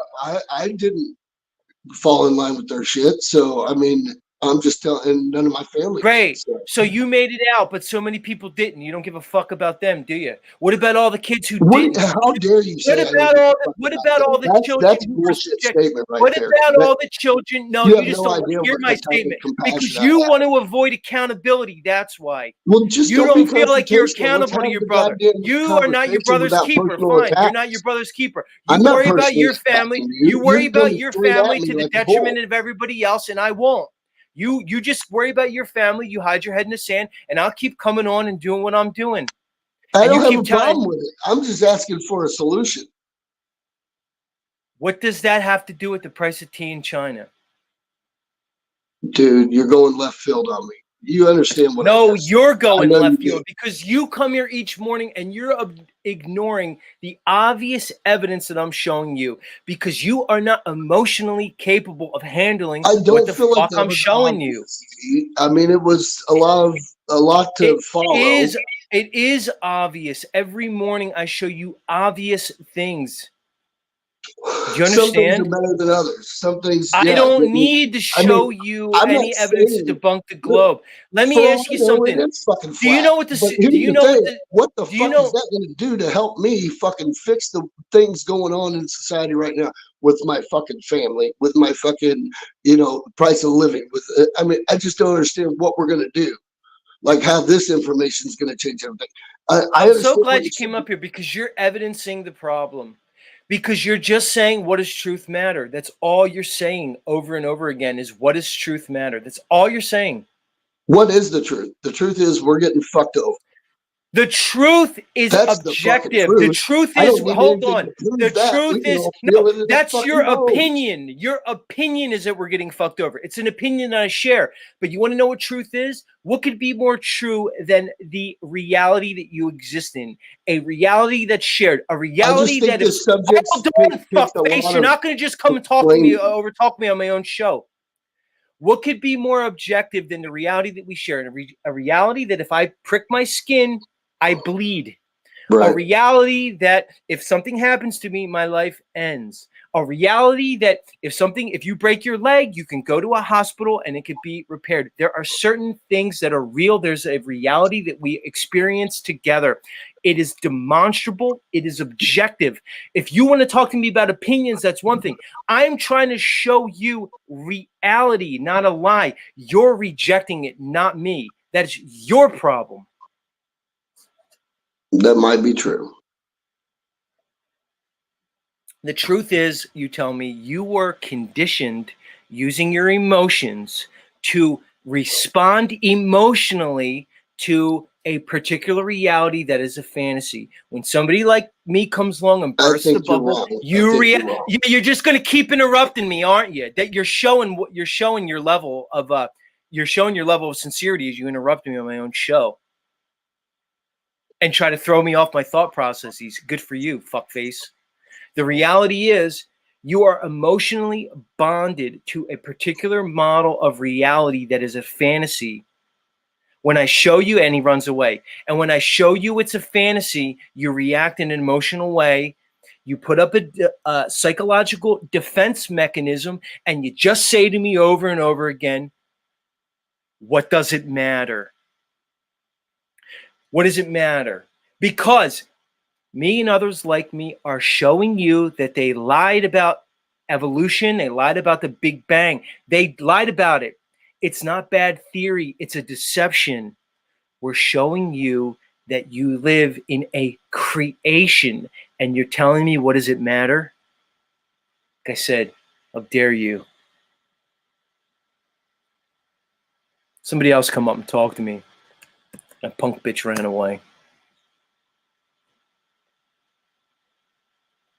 Come back up, you tell me.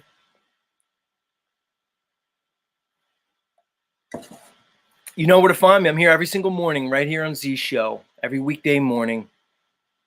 This is why I do this.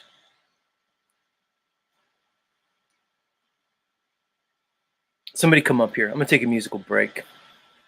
Somebody get the fuck up here. Much love, everybody. Don't go anywhere. More Z Show coming in a moment. Much love, you tell me. But if you want to have the conversation, we're going to have the conversation. Like I said, I'm here every morning.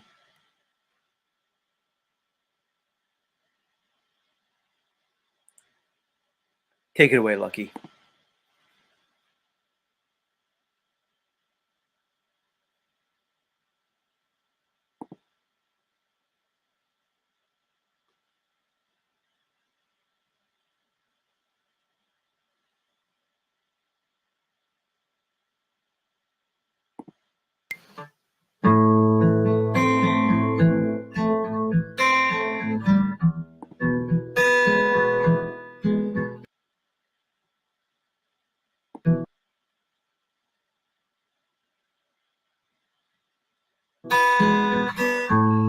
I woke up this morning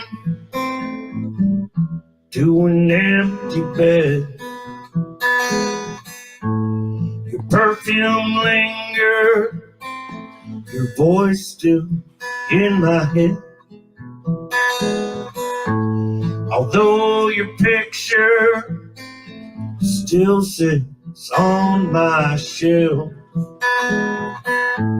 my only friend is myself.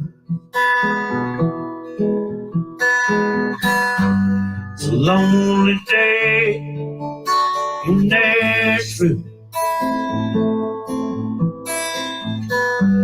It's a lonely day in Tennessee. It's a lonely day here in Nashville. Nothing but the music in me.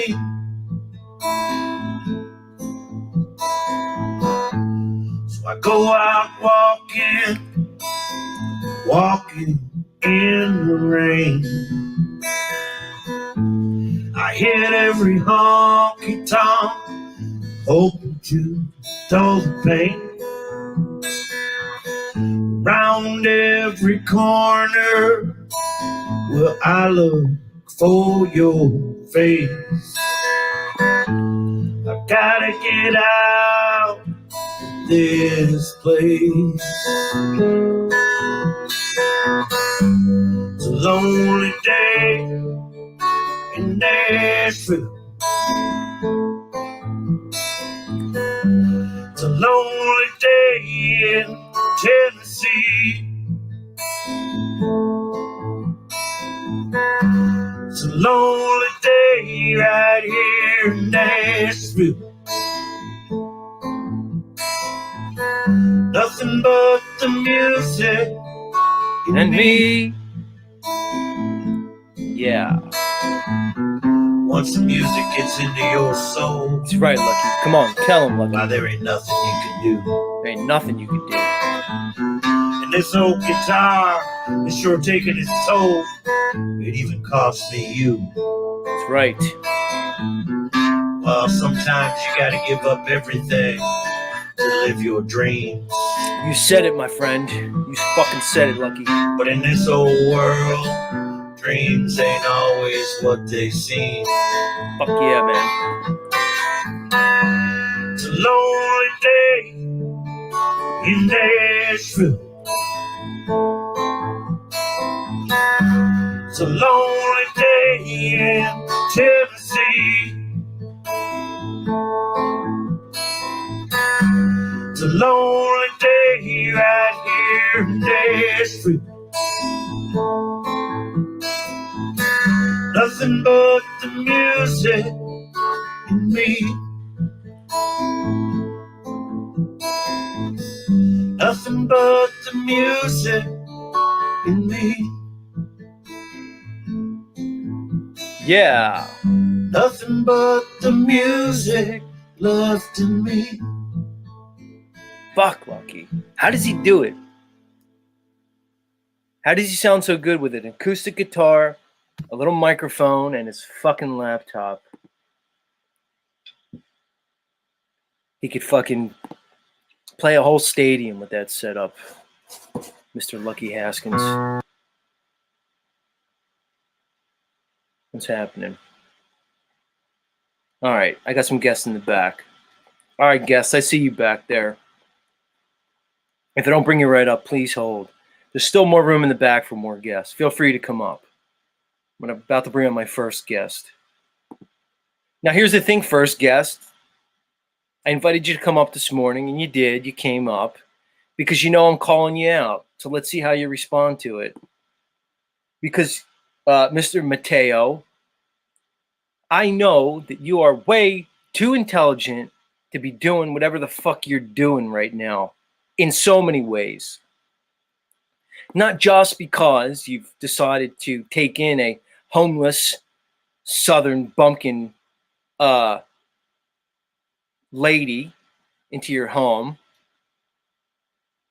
Where you found this chick, Mateo, I have no idea. I can only imagine. But not only that, but other things that you evidence. Your issues with the fucking cops. You can't stop provoking these fucking cops. And Mateo, you know what I said earlier is I think you're playing with fire with this broad that you're messing around with.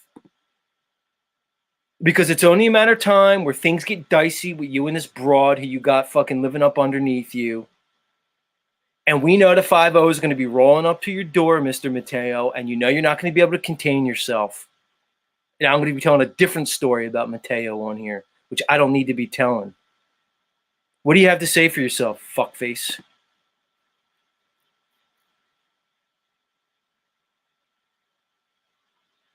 Hello? Jay. Yeah, did you hear all that shit I just said? Yeah. What's That's, going on with you, man? What's your problem, dude? I don't have a problem. Oh, come on, man. You know what the issue is. No, not at all. You're playing with fire.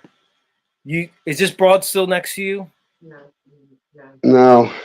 Oh, no, she's not, as we hear her.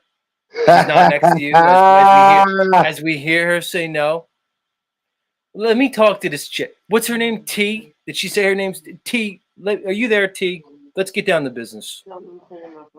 There you go. Huh? She's kind of mad. She doesn't like the rhetoric. Yeah, she doesn't like to hear the truth because she knows that you know that I know what I'm saying is true. That's what it is. I don't think he knows what he's saying. You hear that? Yeah, All I hear is meth mouth. That's all I hear is meth mouth. Say something. Go ahead. Get her closer to the mic, please. No, stop. She goes, no, stop, nuh-uh. Yeah, I heard it. I heard it through her fucking meth mouth gibber that she said no, stop. What are you doing, Mateo? Where did you find this broad? What is he talking about? She's going, what is he talking about? How does he, or why are you saying this about her? Why does he say that about me?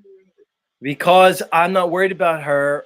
I'm worried about my buddy Mateo taking in a fucking random straggle from fucking Kensington Ave, bro. Where did you find this broad? I've never Roaming the streets of Kensington? Come on.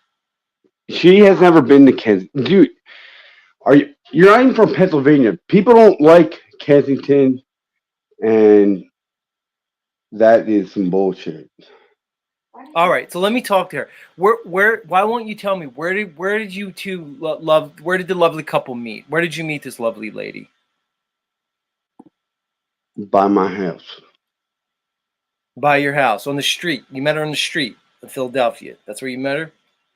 Not What in was she- Philadelphia. All right, you live outside of Philly. Do you know it's a big world, Mateo? If you live 10 minutes outside of Philly, that's Philly, bro. That's fucked up. You don't. Not. Why did he call me that? Yeah, she's upset Would you call me a drug addict? because you called her a drug addict. All right, let me try to talk to her. Let me see if we can get it. Okay, T. Are you? Do you not?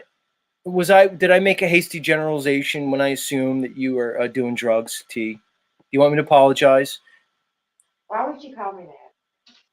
Why would you call me that? You don't even know me, and you say something about you called me a what? I called you sweet tits. No. You just said something about being a drug addict and something about crystal meth.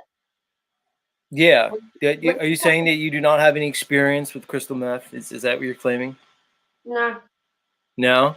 No. What drugs do you have What experience drugs with? were you doing when you came up with the flat Earth theory, dumbass?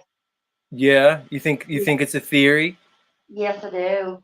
You think water that You don't celebrate Columbus Day, and you should. It may make you a happier person. so you think that Christopher Columbus discovered America, proved the globe, and I should celebrate that? Well, I don't think it was any of your descendants, so Yeah. You know I'm Italian, right? I know what they say about some Italians, but I don't think they were referring to you. Yeah, that's right. You know what they say about some Italians. You got it. That's not myth either. But here's the thing, T. I am Italian, and Christopher Columbus himself was Italian.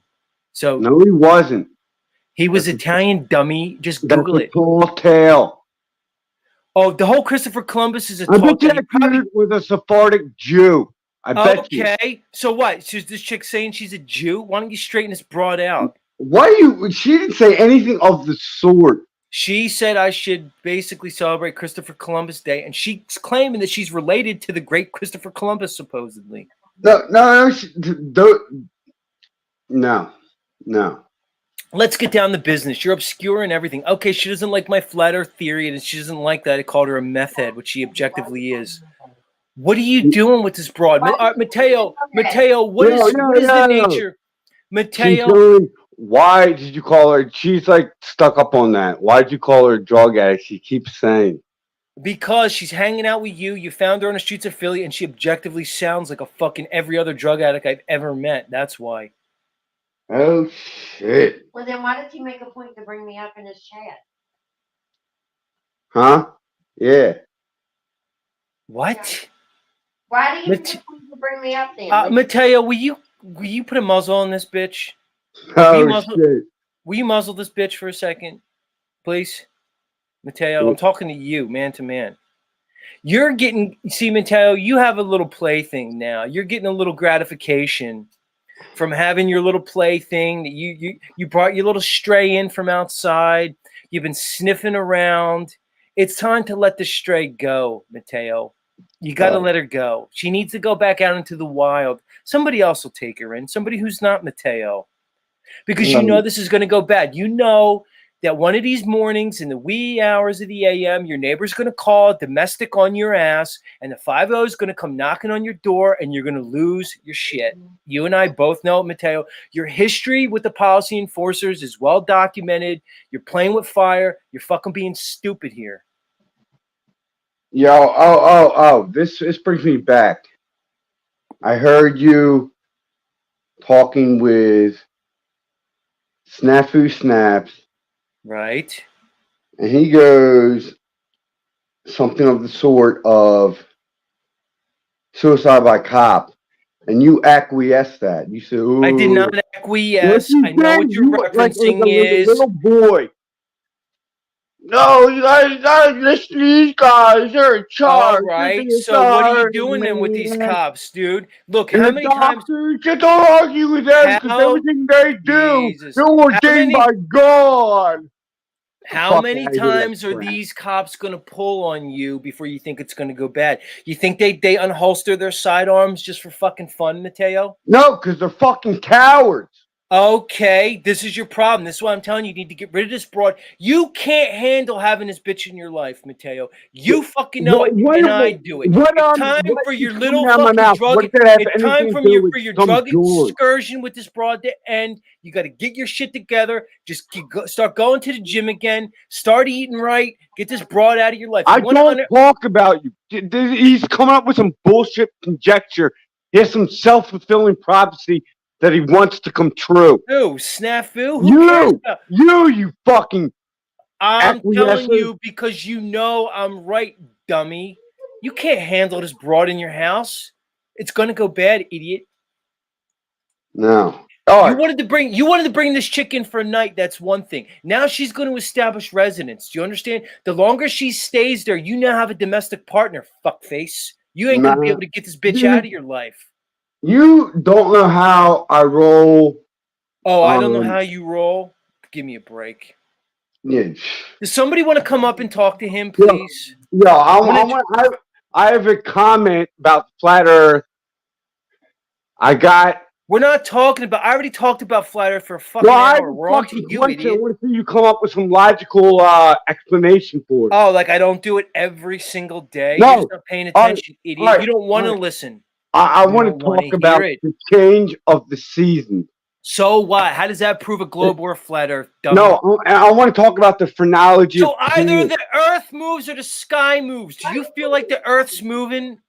Why does he say that to me? Yeah, all right. We're going back to this. She's upset still. Why did you say that to her? Because she's About her. upset because I hit a nerve because she's a drug addict, idiot. Nah, she's not. Oh, yeah, she's not. So she just is a random 40-some-year-old broad roaming the streets of Philly who just wanders into Mateo's house, and she's not a drug addict. Sure. I'm sure she's a scholar. I'm sure she's a CEO of a major fucking company, dude. Yeah, that's what it is. Right. Gotcha. Hear this shit? You are. You're full. I'm not worried about her. I'm talking I know to you're not. Mateo. I'm not talking to T. I ain't talking to T. Unbelievable. This is absurd. Mateo, you're fucking absurd. Why won't you tell me how you met her, why you met her, what went down? You're obscuring the story on purpose because you don't want to talk about it. Yeah. I guess it's because I never have women in my house. Okay. When was the last girlfriend you had? Well, now you have chicks over here. I'm not talking to you, T. Put a sock in it. Oh, God damn. It's been a while, right? So what happened? You're feeling a little desperate. Mm. The first lady that showed you attention, you what? You totally simped. You're in full fucking simp mode. You're putting this broad up to your own detriment, to your own hazard. No, dude, your conjecture is. Did you tell him on page? All right, so what is it? Then tell me what it is. Completely Okay, so if I'm, oh my God, it's like talking to a brick wall. It's like talking to the ultimate Philly fuck. If it's not what I'm saying, then tell me No, what it because is. what you're saying is not. It's completely fictional. All right, then what is it? Tell me how your love story began. I want to know. Meeting the person, Huh? just like every other. You never meet women that are interested in you. Oh shit! Did he leave? What did you say, T? She I said. said you don't know because you've never had many women that are interested. Oh, really? You're just going to assume something about me you don't know anything about? Just like she's gonna assume, she's gonna come up with some bullshit conjecture like you. No, because I'm on it. She's not. She's not competent enough to make any fucking judgments on me or anybody else. I had this broad pegged. She knows it. That's why she's salty. Because I pegged her from the get. You're suspect, T. You're suspect. Mm. So tell Was us she- about the love story. So you guys met. I'm picturing Lady and the Tramp. You guys were, you met. Then you went out for a beautiful Italian dinner. And then you were eating the spaghetti. And then the spaghetti was like one strand and you kissed it. I'm doing a whole Lady and the Tramp thing. Where you get that how it went down? Fucking violins playing and shit. Give me a break. It Fucking was over joke. what? It was over what? What? What did you say? I don't know. How did you meet? Why won't you tell me how you guys met? We met on a outside. Yeah, on the street corner. No, Your goofy ass No. walking down the street like Rocky, bouncing his little bouncy ball. Yo, I'm a Philly fuck. And then you come across what? Your version of Adrian? You're playing this whole thing out. She's no Adrian. Adrian was beautiful and soft-spoken, and she was a good woman. This chick is a North Carolina skag. Oh shit! You talk a lot. You're very audacious with your feelings.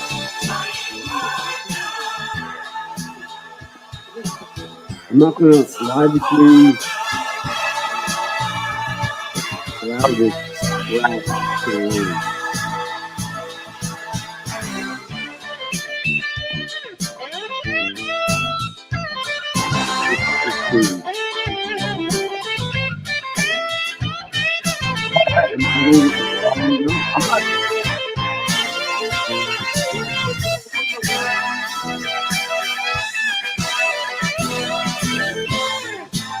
Alright.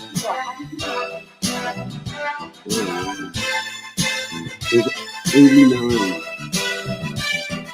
So, calm down.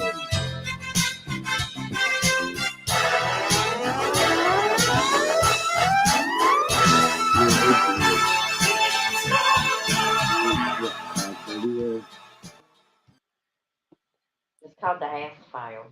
Okay, this is no love story. Rocky and Adrian was a beautiful love story, okay? They were both outsiders, but they were both good-hearted people, and they overcame adversity. They found each other. It's a timeless story. It's beautiful. This is not a timeless love story. She's a straggle-daggle that you pulled off the streets because you were lonely and desperate. Yes. What's wrong with you? She's Southern first thing, so. How did she end up here? T, how did you even end up in Philly from North Carolina? Nobody goes from North Carolina to Philly. It goes the other way. So you're suspect right there. No. First thing, she didn't come to Philly. I've never really been to Philly. She's never really even been to Philly. She Well, was you in both are Harrisburg in and Philly then right Conchie. now. Oh, Concha Hawking. It's basically Philly. Everybody knows it is Philly. Stop trying to distance yourself from Philly. T, what is your interest in Mateo? T? She's not answering because she's busy. Yeah, she's busy doing what? On a bill. Paying a bill. Oh, okay. She's not paying your bills. Guaranteed. Mateo, what is your friends and family saying about this broad? You haven't told. Have you told your brothers about her? My brothers, plural? Your brother. Your brother from another mother. No. No, you haven't, because you're embarrassed. You should be embarrassed. Why would I bring this up to, what are you, like, you're corny, bro. Yeah, I'm corny.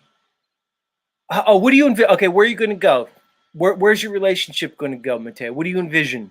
Go ahead, let me hear it. Let me hear the love story. Who ever said anything about a fucking relationship like that?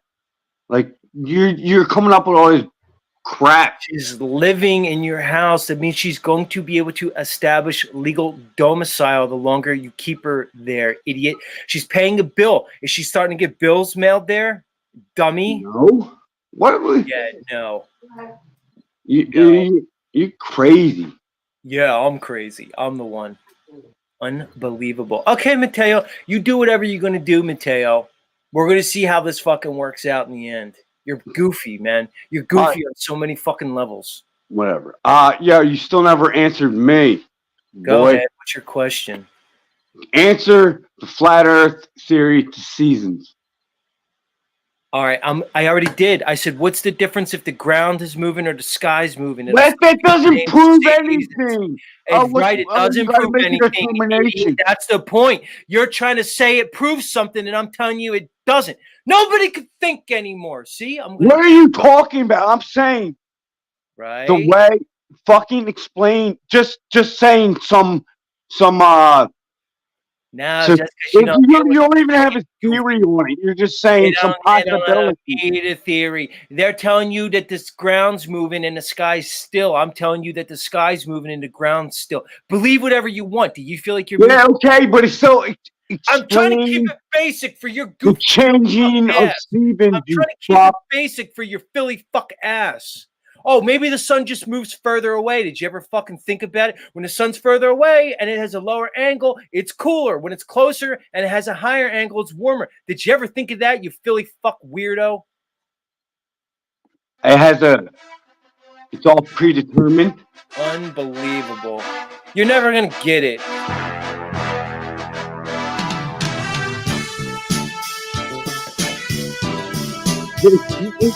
Get off of my airwaves. I'm done with you. Get out of here. Done with your ass. It's enough. That was too much. Fucking goofball. It's not a theory. Hey, Mateo, you got way bigger fish to fry than the flat earth, quote unquote, theory. You got way bigger problems, dummy.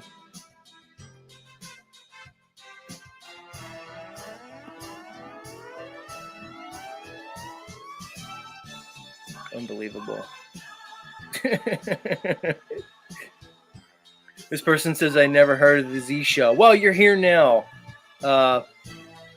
Emil Will 358. Strap on in. Yeah. He says, well, you're here now. You've made it to the bottom of the rabbit hole. Congratulations. You've exhausted the extent of the internet. There's no more information to learn. Welcome here with characters like Mateo, myself, and our friend right here, Mr. Morgan. Morgan, welcome to Z Show. How's it going, my Canadian friend? I had caught this morning, but I missed it. It was actually yesterday, and I did a stream about and everything. Except, okay, so it doesn't matter because I know that if you call them within 48 hours of missing it, you get a new case. But when I called up the courthouse this morning, they're like, all schedules have been changed because of COVID. If you even feel sick, stay away, just call, and we will reschedule for you. Wait, you talking about now or the past? No, this was just yesterday. Oh, dude, I looked on my court thing, right? This is the big thing. So you're saying they're pulling the CV thing again in Canada, huh? They're pulling the CV thing again in Canada? Oh, yeah, yeah. So, I mean, it saved my ass because, you get what I'm saying? It's like you call up and you go, oh, hey, I didn't feel well, and I got a doctor's appointment anyway today because I'm one of those chronic people anyway, like on disability. So I see a doctor every week. So if they're like, you're shot out of a cannon, Morgan, even more so than I typically am. Let's take a beat. Most of the people have no clue what the fuck you're talking about. Let's start with Mateo first. Let's do a little bit of a sequitur here, not so much. I got a new song. What do you think about our friend Mateo, Morgan? What do you think about our friend Mateo? Okay, he has a home that he lives in. He finds some chick off the street. He brings her in. Now, a lot of people are going to say, oh, Z, you're a player hater. It's true love. Blah, blah, blah, blah, blah. You're just a player hater. You're dirty, Mac and Z. Come on, Morgan. What's your take on the fucking? Give it to us raw, please. Okay. I have been so lonely when my kids were gone and stuff like that, that I took what company I could get. Right. And I would make any excuse I needed to in my mind because I wanted to distract myself so much from the pain of that.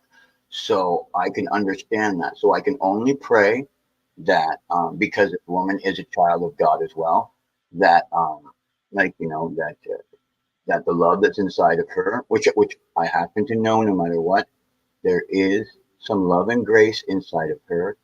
And therefore, I just want them both to be happy and to be kind to each other for the time that they have. Okay, kids? That's a wonderful sentiment, Morgan. Unfortunately, that's not going to help Mateo when reality comes knocking on his fucking door. I left you to be the bad guy. I left you to be the bad guy. Right. It works well that way, Morgan, because in reality, she's going to escape unscathed and she's going to move on to her next victim. I mean, love interest. And Mateo is going to be fucked. And that's how it's going to work out. Okay? So what do you got for us this morning? Hold on, let me get your music up for any of the new listeners so they can enjoy the Morgan theme music here. Hold on. I don't want to deprive the listeners of one of the greatest theme songs in my show. Let's get into your music for a little bit. Okay. Look at what you see.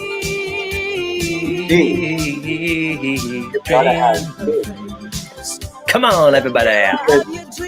Come on. The material that God uses to make your dream is the faith that you have in Him to do it. Hold on, I'm going to mute you, Morgan. Just give us a second here with the music.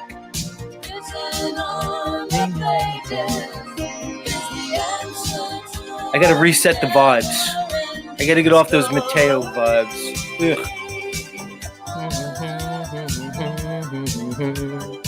What is this show? What is this show?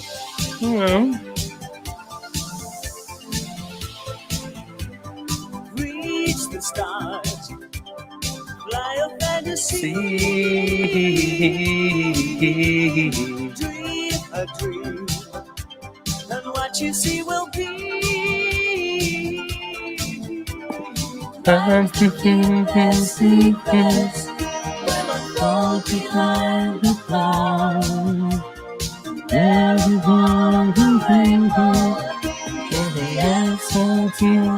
Never-ending story.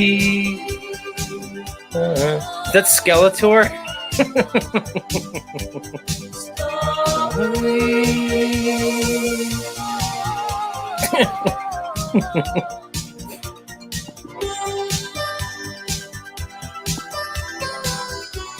Yeah.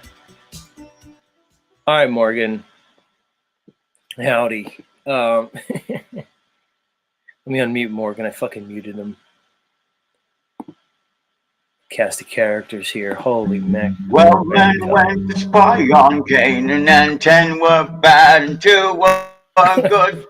12 men went to spy on Canaan, and 10 were bad and 2 were good. Oh, yeah. Hold on. I love you, Morgan. I need a break. I can't sometimes. Oh, man. From Mateo to Morgan. Holy Macintosh. Unreal. Oh, God forbid. You never know. You never know who we're going to run into here in the metaverse. I mean it about you, Mateo. People think, oh, Z, blah, blah, blah. I love like the fantasy people. They're like, oh, Z, it's just a love story. Yeah, a love story. That's what it is. You guys got to fucking get your heads out of your fucking asses. Wake up to reality. Please. But that's the one thing that maybe you get from my show is the, is maybe learn to desire the truth a little bit more. And fantasy a little bit. It's okay, guys. You see, your world doesn't change, only in your mind. Everything else is still the same. When you relinquish your hold on your worldview, when you relinquish your desperate hold on your paradigm, it only changes in your mind. The world doesn't change. It's still the same world, right? When you discover the hidden hand in this realm, you discover that very likely the presentation given to you by history, science, academia, the religions, when you discover it's just an illusion and a fantasy. The world is still the same as it was. The only thing that changes is your awareness. There's really nothing to fear. Your fear is in losing your identity. I can't emphasize this enough. That's your fear. You fear losing yourself. That wasn't real anyway. You're not anything that's been defined for you. You simply are. You exist. If you need an identity, fill it in with an identity that is more close to reality. an identity that says, I am a child of creation. You want an identity, maybe put it there. Let's let Morgan back up. Morgan, you're shot right when you're out of a... Will Ferrell, like, we're having a good time. Bonding. How are you, Morgan? Right on. Well, You have a smile Well, on your I face have- this morning. You seem yeah, you seem because jovial. I'm fucked. Okay, so you're fucked with the courts. All right, so you're basically in that state of where you're letting go, realizing what's going on when you say you're fucked. What's up with the courts? Yeah. on. Oh, yeah. Well, the thing is, I even asked myself at this point, would you even be like, oh, dude, like, I mean, like, even like, meaning I only get upset when people do something because it's absolutely ridiculous, right? If someone were like, dude, it's the fucking third time you missed court, like, I'd be like, dude, like, I'd be like, no, I understand. You get what I'm saying, right? I wouldn't be mad at anybody, and that frees me from being like, this is going Right, so on. you're not showing up at court, and you can understand why the judge is getting a little perturbed with you. Is that what you're saying? Oh, if they were, yeah, exactly, I would. You get what I'm saying? Now they're probably not, because at this point they're like, well, this would have been our last time together, Your Honor. And I mean, oh, would have it? Oh, I didn't even realize that. Oh, I understand now completely. It would have been our last time together. So when I called the court, I also know that you do get 48 hours grace if you call them and say, hi, there was an emergency and I need a rebooking, please. They'll give you one. I also know that when I called the court, the phone went through this entire thing of most court cases have been changed. Oh, Don, I can't follow you. I don't know. I just could, Morgan. I just could be burnt out, like by the goings on this morning. I could be. I'm just like, I can't follow Morgan today. Now he's having a problem in court. He's not showing up. The reality is, it's a Canadian court. Like, what are they really going to do to you, Morgan? Even if they threw you in one of those Canadian jails, I can't imagine it would be too much different than your current living situation. You appear to live in like a dormitory-like apartment. Isn't that just what jail is anyway in Canada, especially like a dormitory-like apartment? Morgan, how would jail be that much different than your current living situation? Would there be a difference? Okay, well, okay, like in 2016, right? I happened to see a man murdered, and we called the guards in, right? And they just were like, you do know that it's Halloween, right? And Satan needs to kill. So what? And they walk back out in the hallway, with their candles and shit, right? Okay, in 2016, I was in London jail, EMDC. Now, this is Morgan, everybody. I can't take your story this morning.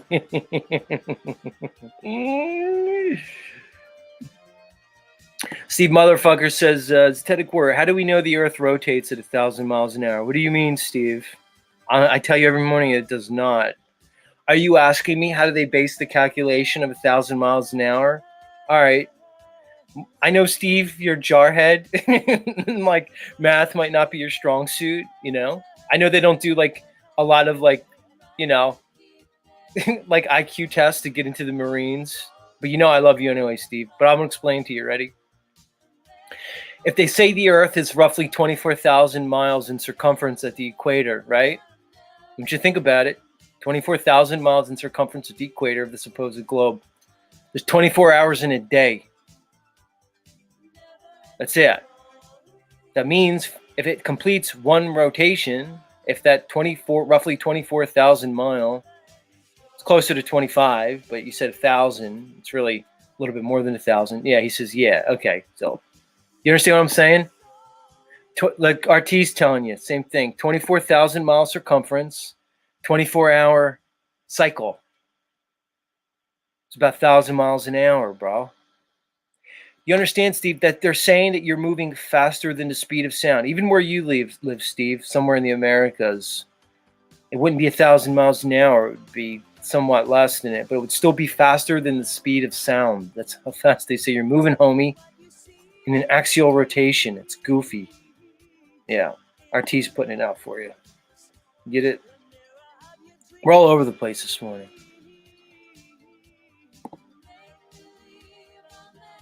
Morgan, you know I love you. You know I love you, Morgan. Say goodbye to the people, man. I It's just was I just can't this typing that morning. you know, and you're making them wait by stretching out the insanity that I bring forth in my everyday life. You're like, Morgan's crazy. He'll still be there when I go back. Morgan is like a force of nature that could be tapped into. The good news is I could tap in and tap is out. Morgan gushing forth crazy? Let's go see. Oh, amazingly, folks, the well is still full. Morgan, are you like me where your personal life, are you having less and less interactions in your personal life? Dude. Yeah. I wound up in hell so long ago that me and Pinhead are old friends. And he's like, now I'm going to rearrange your face and your butt. What, Morgan? Come Morgan, on, why don't you and I embark? Morgan, come on. What do you want to do? Morgan, why don't you and I each hell now. Oh my God, I can't. Morgan, why don't each of us embark on a similar endeavor? Let's like make an active effort to interact with people more in real life. That's what I'm trying to do, Morgan. Even though they're all normie moron fucking like drone slaves, let's interact with them more. Like, here's what I'm trying to do, Morgan. Like, I'll go to a particular bakery and I'll just go there and like just say hi to the people around there. How's your day? Nice weather. I keep it light with these people, Morgan. They can't handle this stuff. So he says he's been going on walks around town. Deeps Dog says, why? I don't know. I think there's value in it, Deeps Dog. I think there's value in it.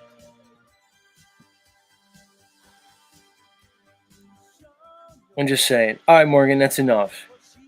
It's too much this morning. Way too much. There's new people here, Morgan. They're going to go, oh, when is this show? When is this show? Just as a Z every day. I'm conditioned to have my thumbnail. Where's the thumbnail to draw me in? And the engaging topic. Sorry. Don't do that here.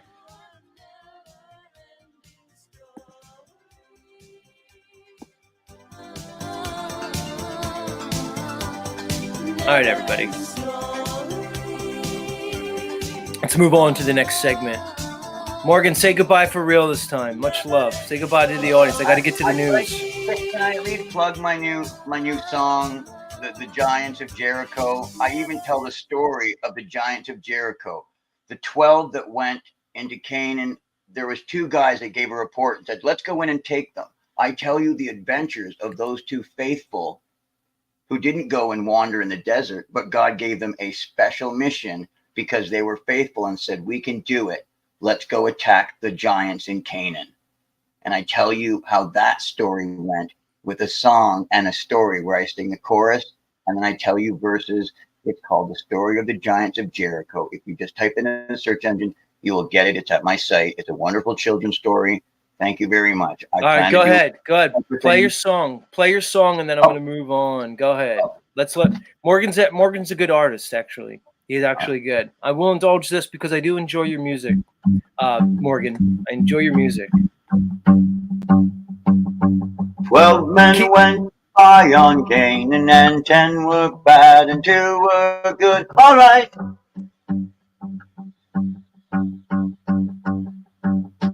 I said 12 men went to spy on Canaan, and 10 were bad and 2 were good.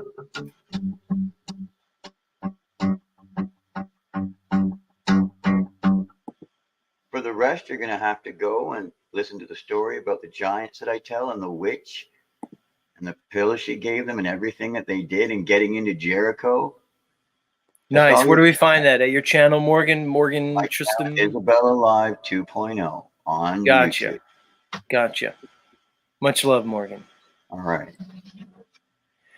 For whatever reason, Mateo requested the link again. Mateo, oh my God. Come on, Mateo, make it snappy. All right, Mateo.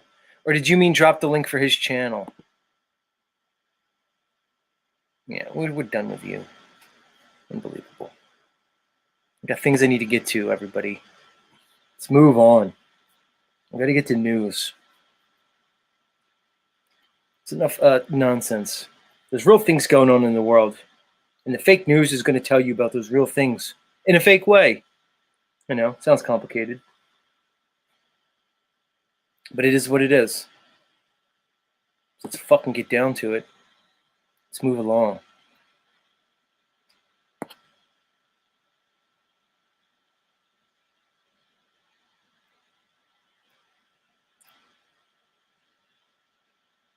All right, everybody.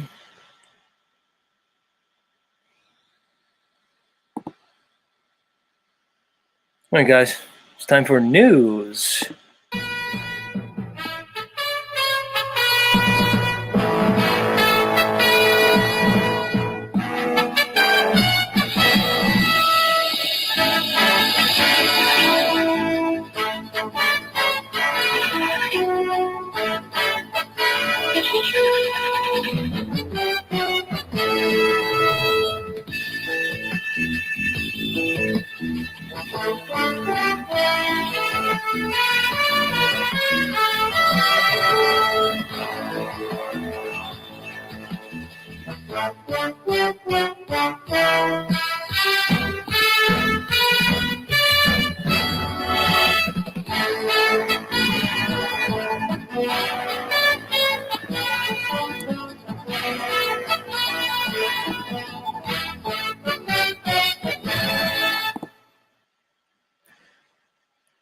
In today's top story from the New York Times, under scrutiny over Gaza, Israel points to civilian toll of U.S. wars.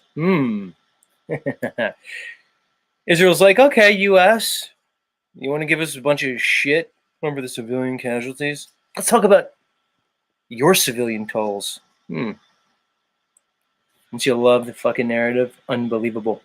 From Washington. Oh, here's how it starts. Ready? Fallujah, Mosul, Copenhagen, Hiroshima. Buzzwords, buzzwords, buzzwords.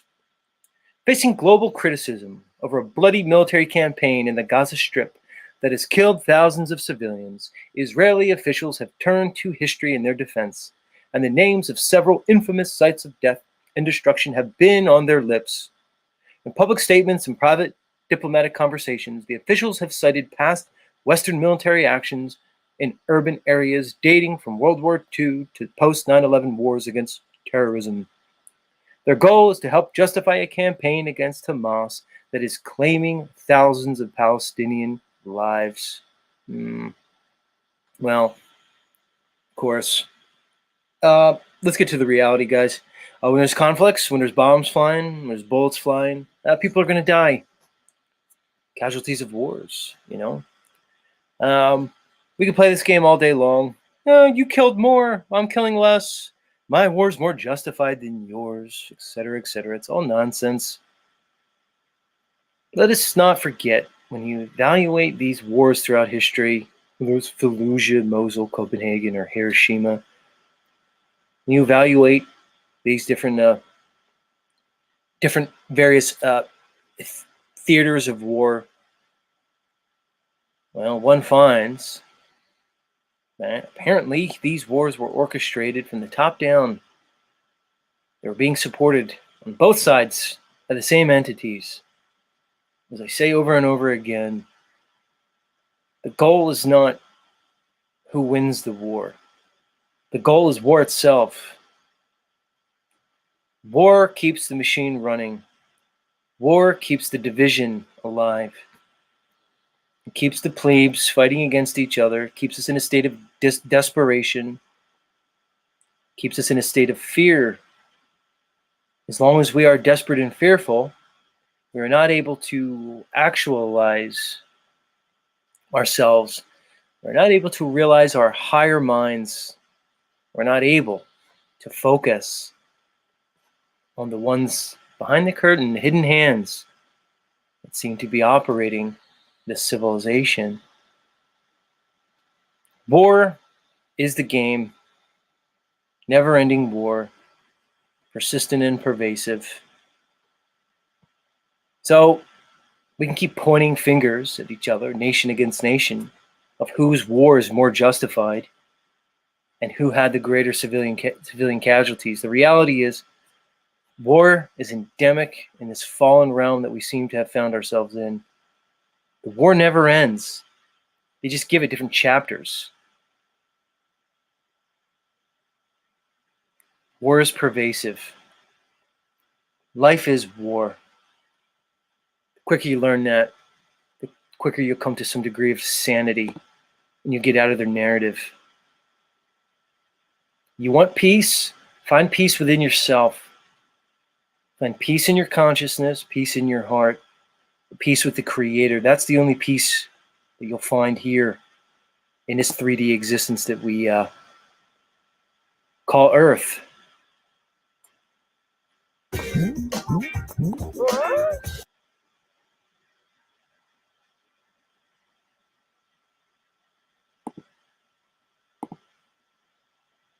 Let's move on.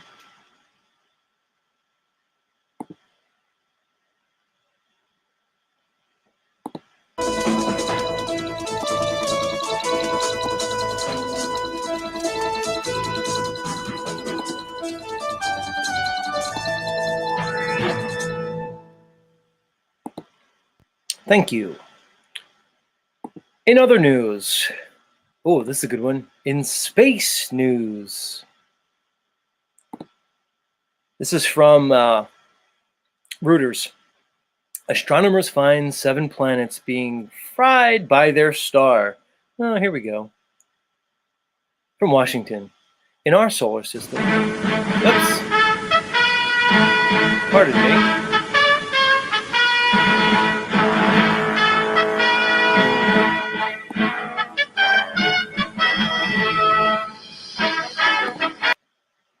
Thank you for that ill-timed music. From Washington. In our solar system, little rocky Mercury is the planet orbiting closest to the sun. So you say. Perpetually fried by solar radiation 7 times more intense than what we experience on Earth. Astronomers using data obtained by NASA's now retired Kepler Space Telescope. Why did you retire it? What happened? You have those Voyager probes that are apparently 50 years old. 15 billion miles away, they're still working. What happened to the Kepler? That's only apparently 350 miles above Earth's surface. Guys, did you ever wonder, all you globies who listen to me, why yours truly, me, the Zetetic Warrior, knows more about your apparent astronomy than you do, or anybody else who's bold and idiotic enough to defend the stupid globe? Why is it that me and every other flat earther know so much about space and you know nothing? It's almost like the people who tried to prove the globe, prove the solar system, and put it to the test, actually came to the conclusion that it's a complete farce. Maybe that's why we know so much. Just saying. Anyway, let's continue. Astronomers using data obtained by NASA's now retired Kepler Space Telescope have identified 7 planets orbiting a star in our Milky Way galaxy, with all of them suffering the wrath of their star, radiant energy, even more brutally than Mercury. This is the second most planet so far discovered around any star beyond our solar system. They're not going to tell you how they discovered that there are these so-called planets orbiting this star, let's say billions, no, not billions, trillions of miles away. Do you know they say the very closest star to us is 15 trillion miles away? That's trillion with a T, everybody. It is multiple light years away. A light year is the distance it takes light to travel in 1 year, apparently. But they're telling you that they have a method of knowing that there's 7 planets orbiting one of these distant stars. They have the audacity to tell you that they know that. But they don't tell you how. They never do. They may tell you things like redshift, blue shift, which is basically Doppler. Now, if you want to discuss Doppler, we'll do so at a certain time. They'll give you things like that. They'll give you impossible theories to justify their model. None of it proven. None of it's substantiated by applied physical science. None of it. Another goofy story by our friends from NASA. NASA, who are going to define our reality for us because they possess technology that you don't have. so they can give you information that goes against all observable, testable, repeatable reality. Thank you, NASA, for defining my reality for me. That way I don't really have to think about things. I could just go about my life. And like Utami says, I have bigger things to worry about. I have a family, and what does it matter anyway? Because you're just telling me what my reality is so I could focus on more important things, like homeschooling my kids and indoctrinating them with nonsense. Just saying. Let's move it along, everybody. What do I have next for all you lovely guys and dolls?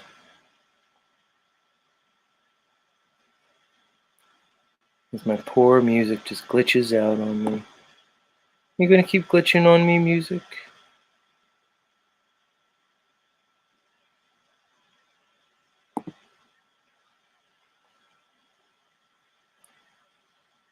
I have a bunch of themes I could use for that, but I use the ABC theme. If anybody doesn't know that, this is the old ABC News theme. I was an ABC News guy when I was young. Peter Jennings. I was a Peter Jennings guy. Who else was a Peter Jennings guy? Oh, he had a golden voice, that Peter Jennings. Cigarettes killed him. Just saying. Everybody says smoking's good for you, Z. Oh, okay. Yes, Peter Jennings, how well he did on those cigs. Just saying. But it does give the golden voice. Many of you golden voice people are cigarette smokers. Just saying.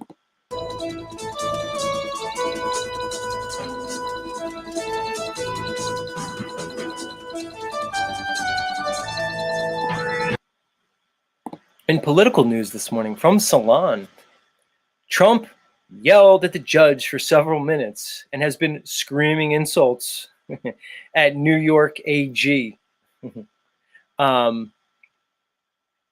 Again, I keep telling you over and over again how indoctrination works. It's about headlines and images. So they're giving you a headline with Trump's name and saying how he screamed at a judge, the venerable, honorable judge, for several minutes. And he's been screaming insults at the AG, the New York AG. And they're also showing you an image of a judge, honorable judge, white-haired man in a robe. Looks rather small-hatty. Of course he's small-hatty. He's a New York judge. What else would he be? Let's get on with it. Donald Trump, quote, just yelled at the judge for a several-minute stretch, unquote, while testifying on the stand at his New York civil fraud trial. Politico's, somebody reported. Though the former president's outburst led to New York Supreme Court Justice Arthur Engoron to furrow his brow. He otherwise did not react. Well, he reacted by furrowing the brow. I guess that's why he said otherwise. Trump's fury erupted after Engoron interrupted his tangent about a disclaimer clause included in his financial statements, which the former president has previously argued were intended to advise reviewers against trusting the accuracy of the listed asset valuations. So Donald Trump apparently expressed some emotions as he's being obviously attacked through civil litigation in this obvious kangaroo court-like production. Whatever you think about Trump, whether he's in on it, whether he's not in on it, whether he's part of these so-called elites, whatever the story is, if you think they're coming after Trump because of whatever allegation they have in this civil lawsuit, think again. This is how they do things in this legalese, legal, not lawful, but legal system.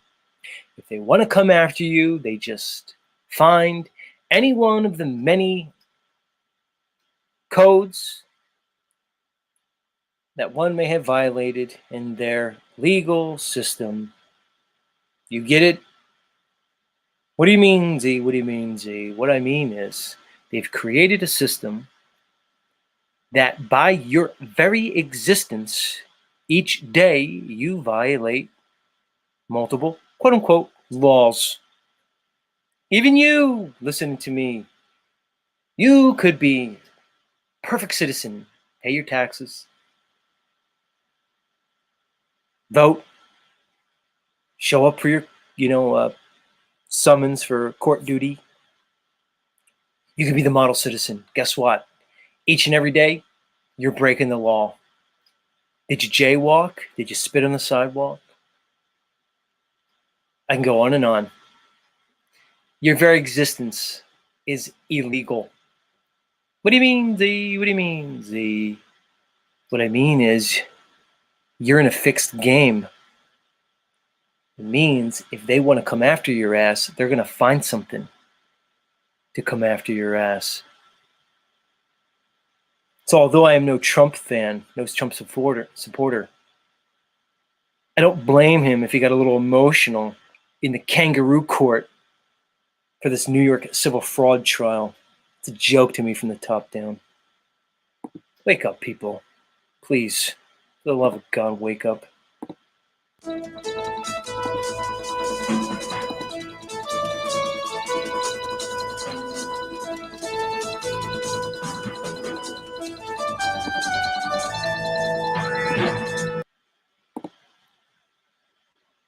Yes.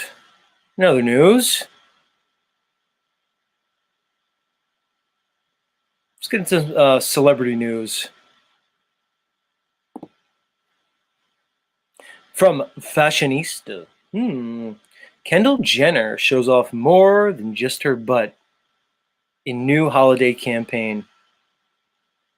So, let me just go on record by saying that when I look at these Kardashian witches, I mean lovely ladies, and there's a number of them. What do you have? You have Kim, Kourtney, Khloe, and then you got the Jenners. You got the Kendall and the Kylie. Far and away, the most attractive is this Kendall Jenner, in my opinion. She, to me, has the most natural beauty. So don't be surprised that I'm bringing you this article about Kendall Jenner. Let's get into it. Kendall Jenner is known for nothing if not her athletic abilities. In Jacquemus's latest holiday campaign entitled Gorland, the model puts her off-the-charts athleticism on display, wearing ice skates and skis. Okay, so she's not an athlete, not even close. She's just a model. She does have a pretty athletic body. Why is he reading this article, other than just because he wanted to look at this picture of Kendall Jenner? How many of my audience is going to tell me she's a dude? They're all dudes. Every one of the Kardashian broads is a dude, Z. Everybody's a dude. There are no women anymore, at least not in Hollywood. Okay, I'll say it again. If Kendall Kardashian is a dude, I don't care. That is my level of cognitive dissonance. I don't mind if she has something going on down there. This is the level of she boys. Okay, what are we going to do about it anyway? But either way, Kendall Jenner is the hottest Kardashian. Notice how they keep putting these Kardashians in the news. The system props up certain players that are they're in on the game. They're in the club somehow. They get promoted, but it is not without cost. Once you are under the dragon's wing, you are forever under the dragon's wing. You cannot escape it. You're being presented with a false reality. The screen is not real. I will scream it from the rooftops every day if I have to. The reality that you're participating in is completely made up. This is such a hard concept for people to understand. But it is. Even the beauty standards are being shaped by this screen, by the system. They bring humanity into different cycles. If they want to promote a fertile cycle, they're going to show you big butts, big boobs. If they want everybody to go to another state of being, they're going to bring in the heroin chic. They're going to present that. They're going to present the waifs. This is engineered from the top down. If you can't see it, it's not my problem.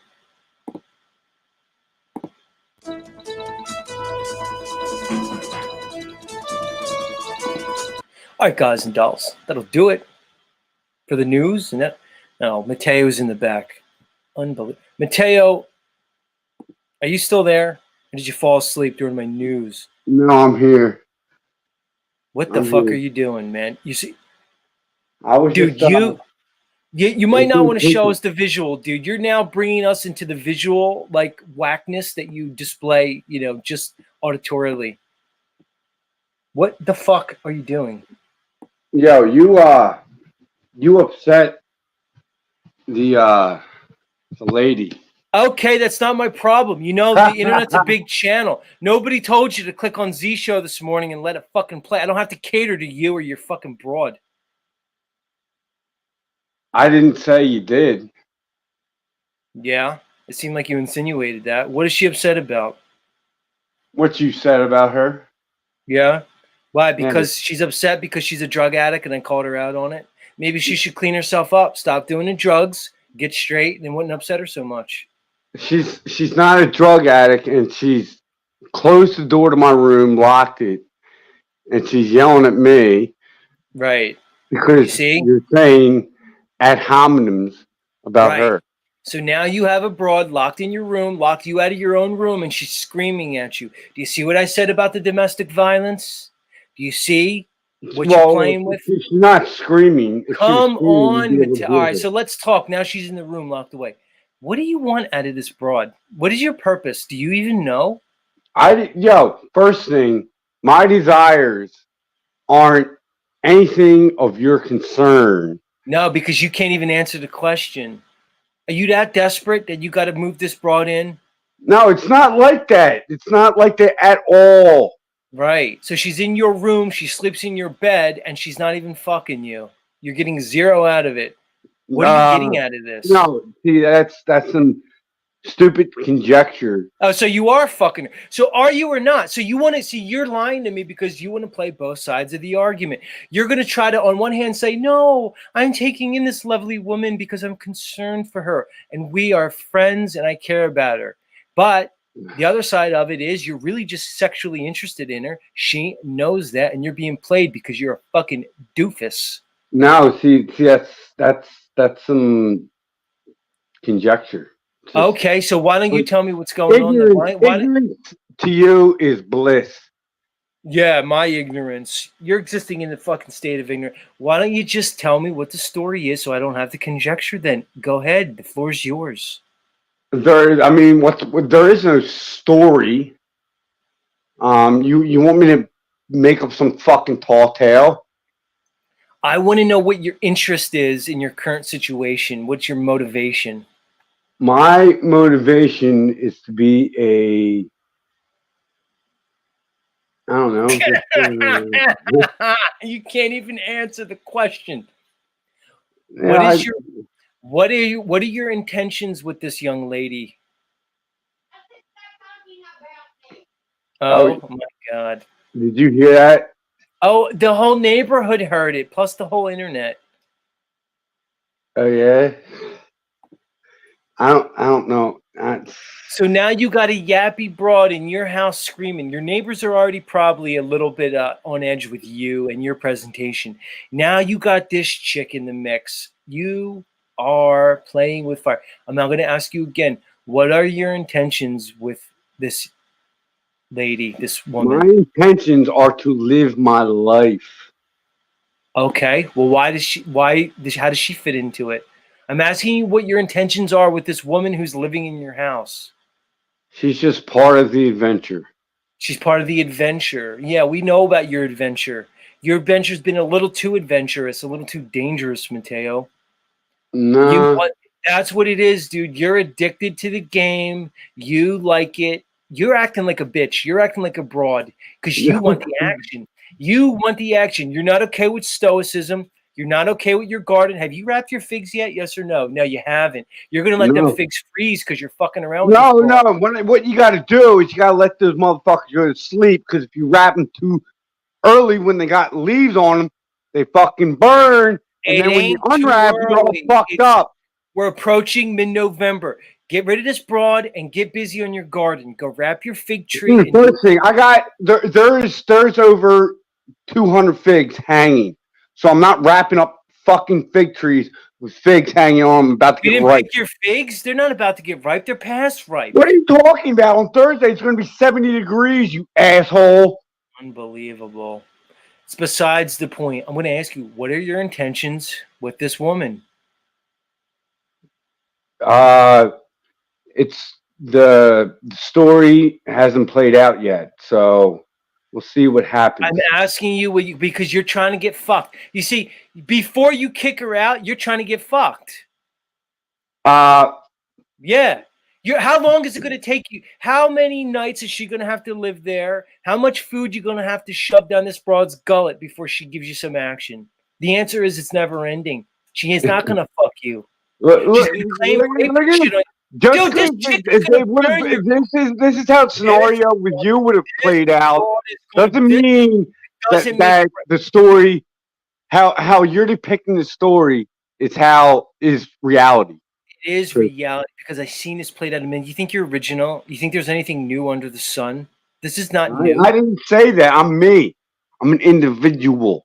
Right, because you know when I say you're waiting for this chick to show you a little bit of action, so you're hanging in there to your detriment, to your peril, and it's gonna fuck you over. You're being stupid, bro.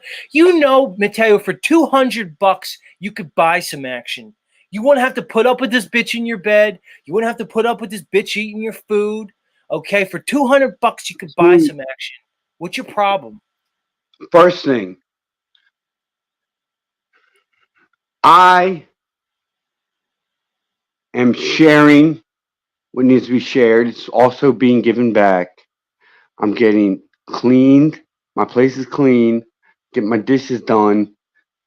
And That other ain't needs are nothing. met. You can get that done for $50 a week. You can pay one of these senoritas to come in there, one of these little cleaning companies that she runs out of the back of her SUV. Believe me, I'm friends with all my Mexican neighbors. For $50 a week, they'll come in, they'll clean your bathroom, they'll vacuum your fucking disgusting living room. Dude, they come in and offer it to be done to me. So right, okay. So what do you mean she's cleaning your house?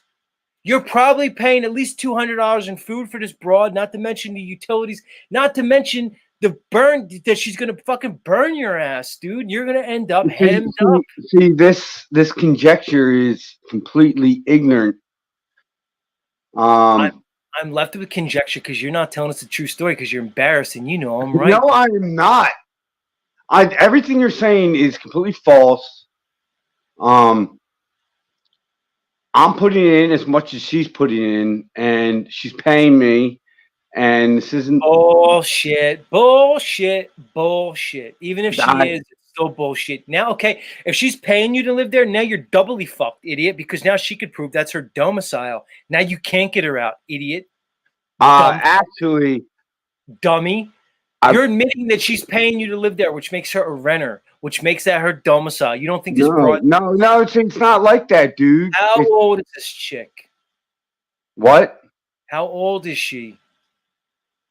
2 years older than I am. Oh, come on. Get her the fuck out of there, idiot. I knew she was older by the sound of her voice. Get her out of there, man. What the fuck are you doing? Bro, it's that time of season when it gets cold outside. Right. And you wanted little snuggles. You wanted little feels, man. You're trying to get some feels. You're trying to get. I'm telling you, for $200, you can get all the feels you want and get the broad out. She'll get to stepping. You're paying them to leave. You for $200, you can pay. You understand? For $200, you can pay a chick to leave. Get it? What are you guys doing? You smoking cannabis or you smoking something else? Dude, I don't do anything but puff that green. I just heard you say, "Give me a hit." No. I hit the remote. No. She's not even in this room. She's locked in my room, mad at you. You got a broad keeping you out of your own room. She thinks like Are you gonna blame me? Are you gonna blame me because I'm doing a broadcast that you come to? You click the button. It's a big internet. You're gonna blame me now. Oh, it's your fault, Z, that I'm gonna get a domestic disturbance. No, it's your fault, Goofy. No, none of that shit is gonna happen. I don't do things like that. Oh, you don't? Mateo, how many encounters have you had with the policy enforcers in the last 5 years? Last 5 years? Yeah, how many encounters have you had with the cops in the last 5 to 10 years? Probably in the last 5 years, probably 5 times. All right, 5 times. How many times did they unholster their sidearm on you? Once. All right, that's 5 times No. too many. That's one Yeah. time too many, fuckface. You have proven you do not have the track record to handle this type of situation. I'm a survivor. All right. Yeah, you're a survivor. Get off my show. Any final words for the audience today? Yeah. You're talking some bullshit, and that is 100% true. And the things you say, you aren't 100% sure of. Who said I was, idiot? Well, that's what you insinuate. No, that's what you think. No. Oh, wait, why do I come to that conclusion? Because you're so very confident. Get the fuck out of here. It's enough. Unbelievable. Why do I do this? What the hell, man? It's too much. We did about a 3-hour show today, 3 and change. That's a good show. I should have Flow State come up next time and talk to your fucking ass. It's not worth it, Mateo. You'll see. You'll see. Time will tell. Time will show that I'm right. You're feeling dumb fuck. But anyway, folks, that'll do it for another exciting episode of Z Show. Welcome, all you new listeners. Welcome. And all you faithful listeners, much love. And as always, parting is such sweet sorrow. So we'll just say goodbye for now. And if the fates are willing, we'll be back here tomorrow. Same Z time, same Z channel. Much love, everybody. Adios.